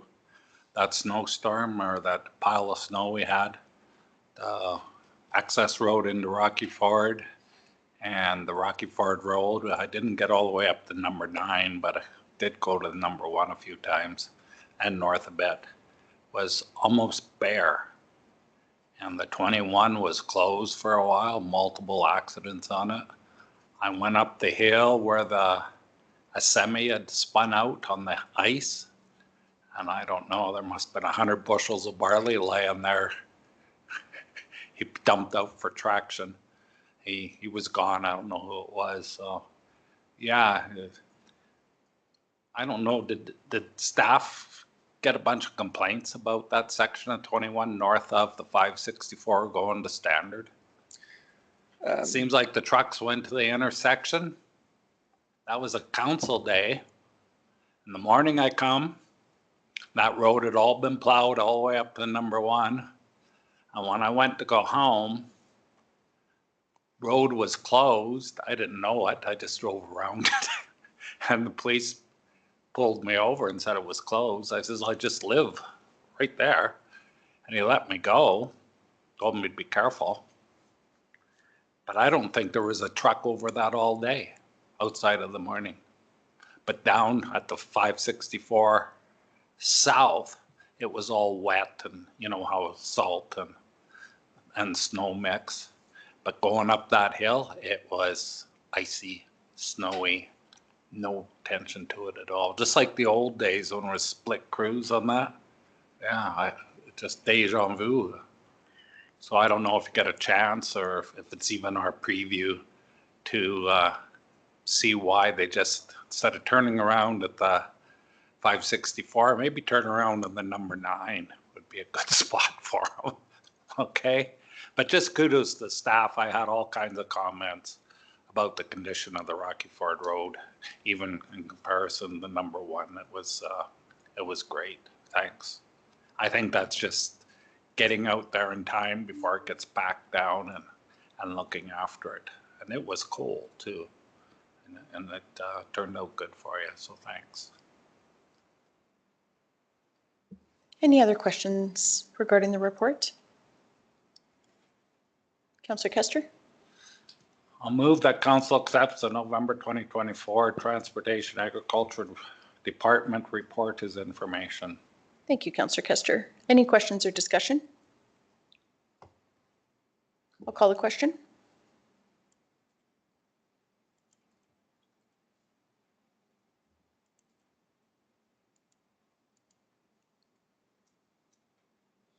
That motion is carried, and I will just echo the thanks from Councillor Kester. Certainly heard significant gratitude from residents throughout the county for the responsiveness to the snow event. There's always varying levels of expectations around service level, but people were incredibly grateful, especially for those roads that we're responsible for. And I think there was a lot of engagement with the provincial service crew as well. So, but yeah, just would pass on. Got some formal written thanks and just a lot of verbal thanks for the responsiveness of our crew, so thank you. We'll move to agenda item 8.42.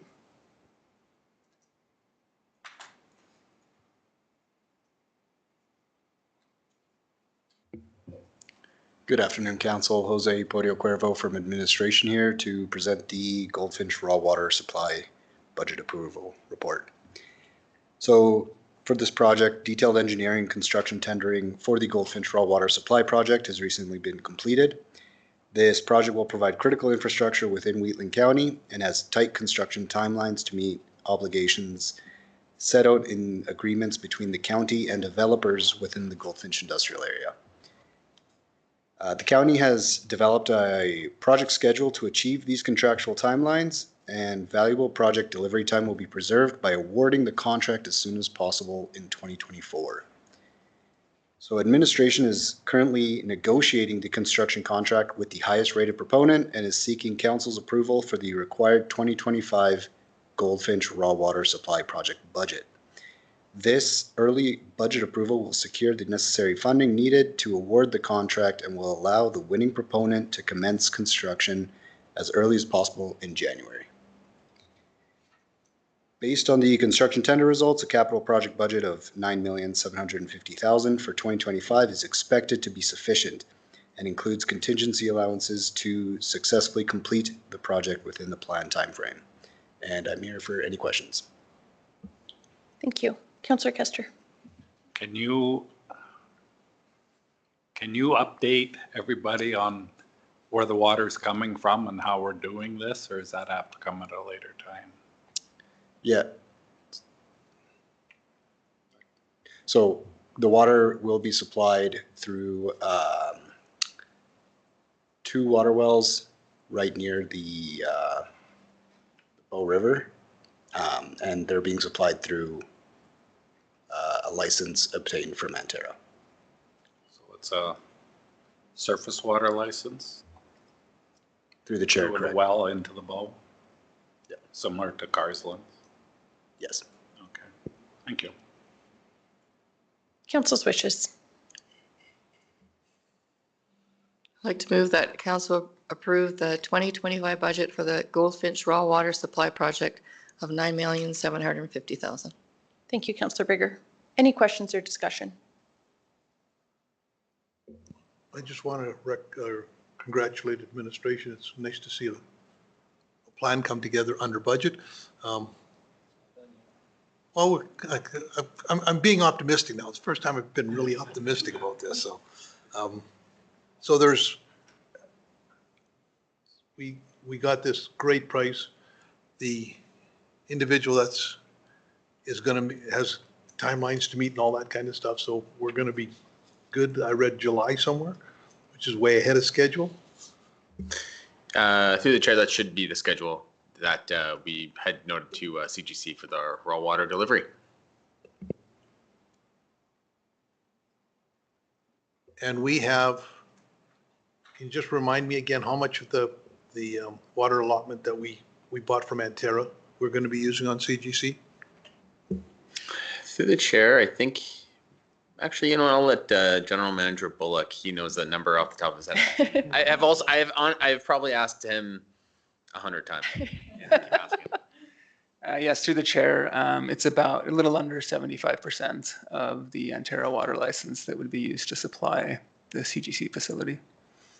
And the pipeline that's here will basically, that we're putting in will basically handle 4 times the amount of water that's CGC is going to be taking, meaning that if new industry comes in and brings in license, that they can use that license to pump through our pipeline? Yeah, through the chair, CGC will use about 17% of the capacity of that line. So, Okay.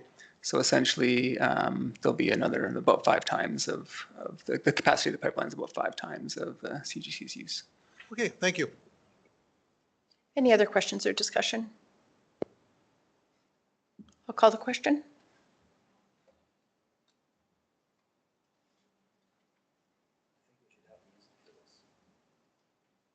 Themed music, carefully curated.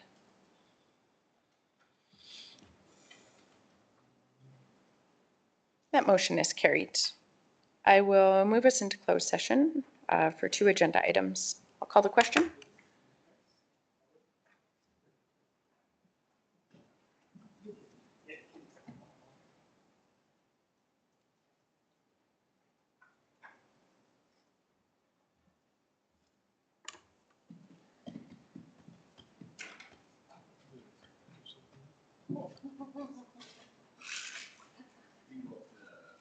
That motion is carried. So I'll call the question for moving out of closed session.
That motion is carried. We have motions arising from closed session. Councillor Laprise. I'll move that council approve changes to HR policy 6.2.1 pay structure, which includes a 2.36% cost of living allowance increase for all salary and hourly employees on the 2025 pay grid effective January 1st, 2025. Thank you, Councillor Laprise. Any questions or discussion? I'll call the question.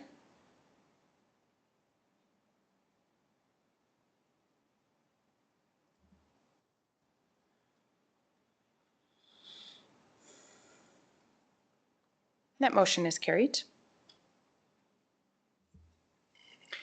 I move that council approve changes to legislation policy 5.1.1, elected official remuneration, and 5.1.2, appointed non-elected committee members' remuneration, which includes a 2.36% COLA increase for all council honorary rates and all council board per diem rates effective January 1st, 2025. Thank you, Councillor Bicker. Any questions or discussion? I'll call the question.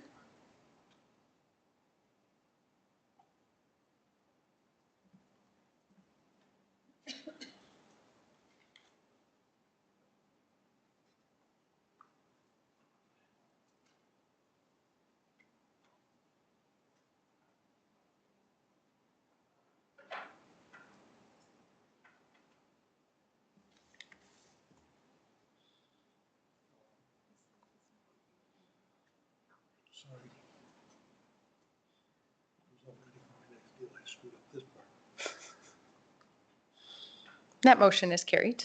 A third motion arising.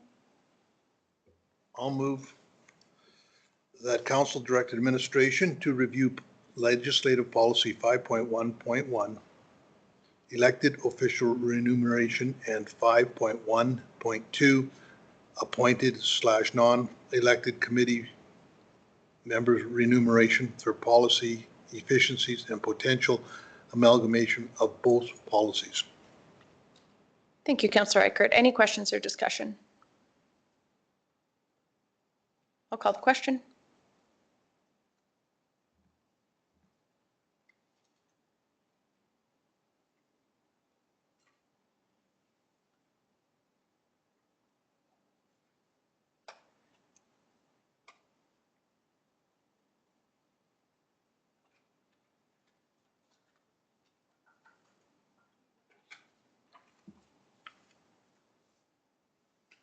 That motion is carried. The final motion arising.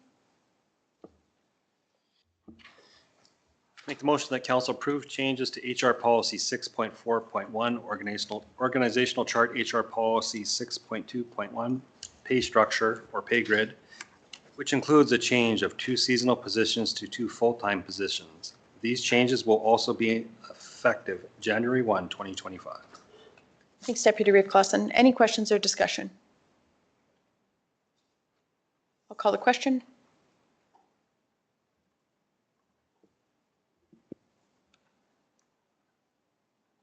That motion is carried. That brings us to the conclusion of our agenda and meeting is adjourned. Thanks, everybody.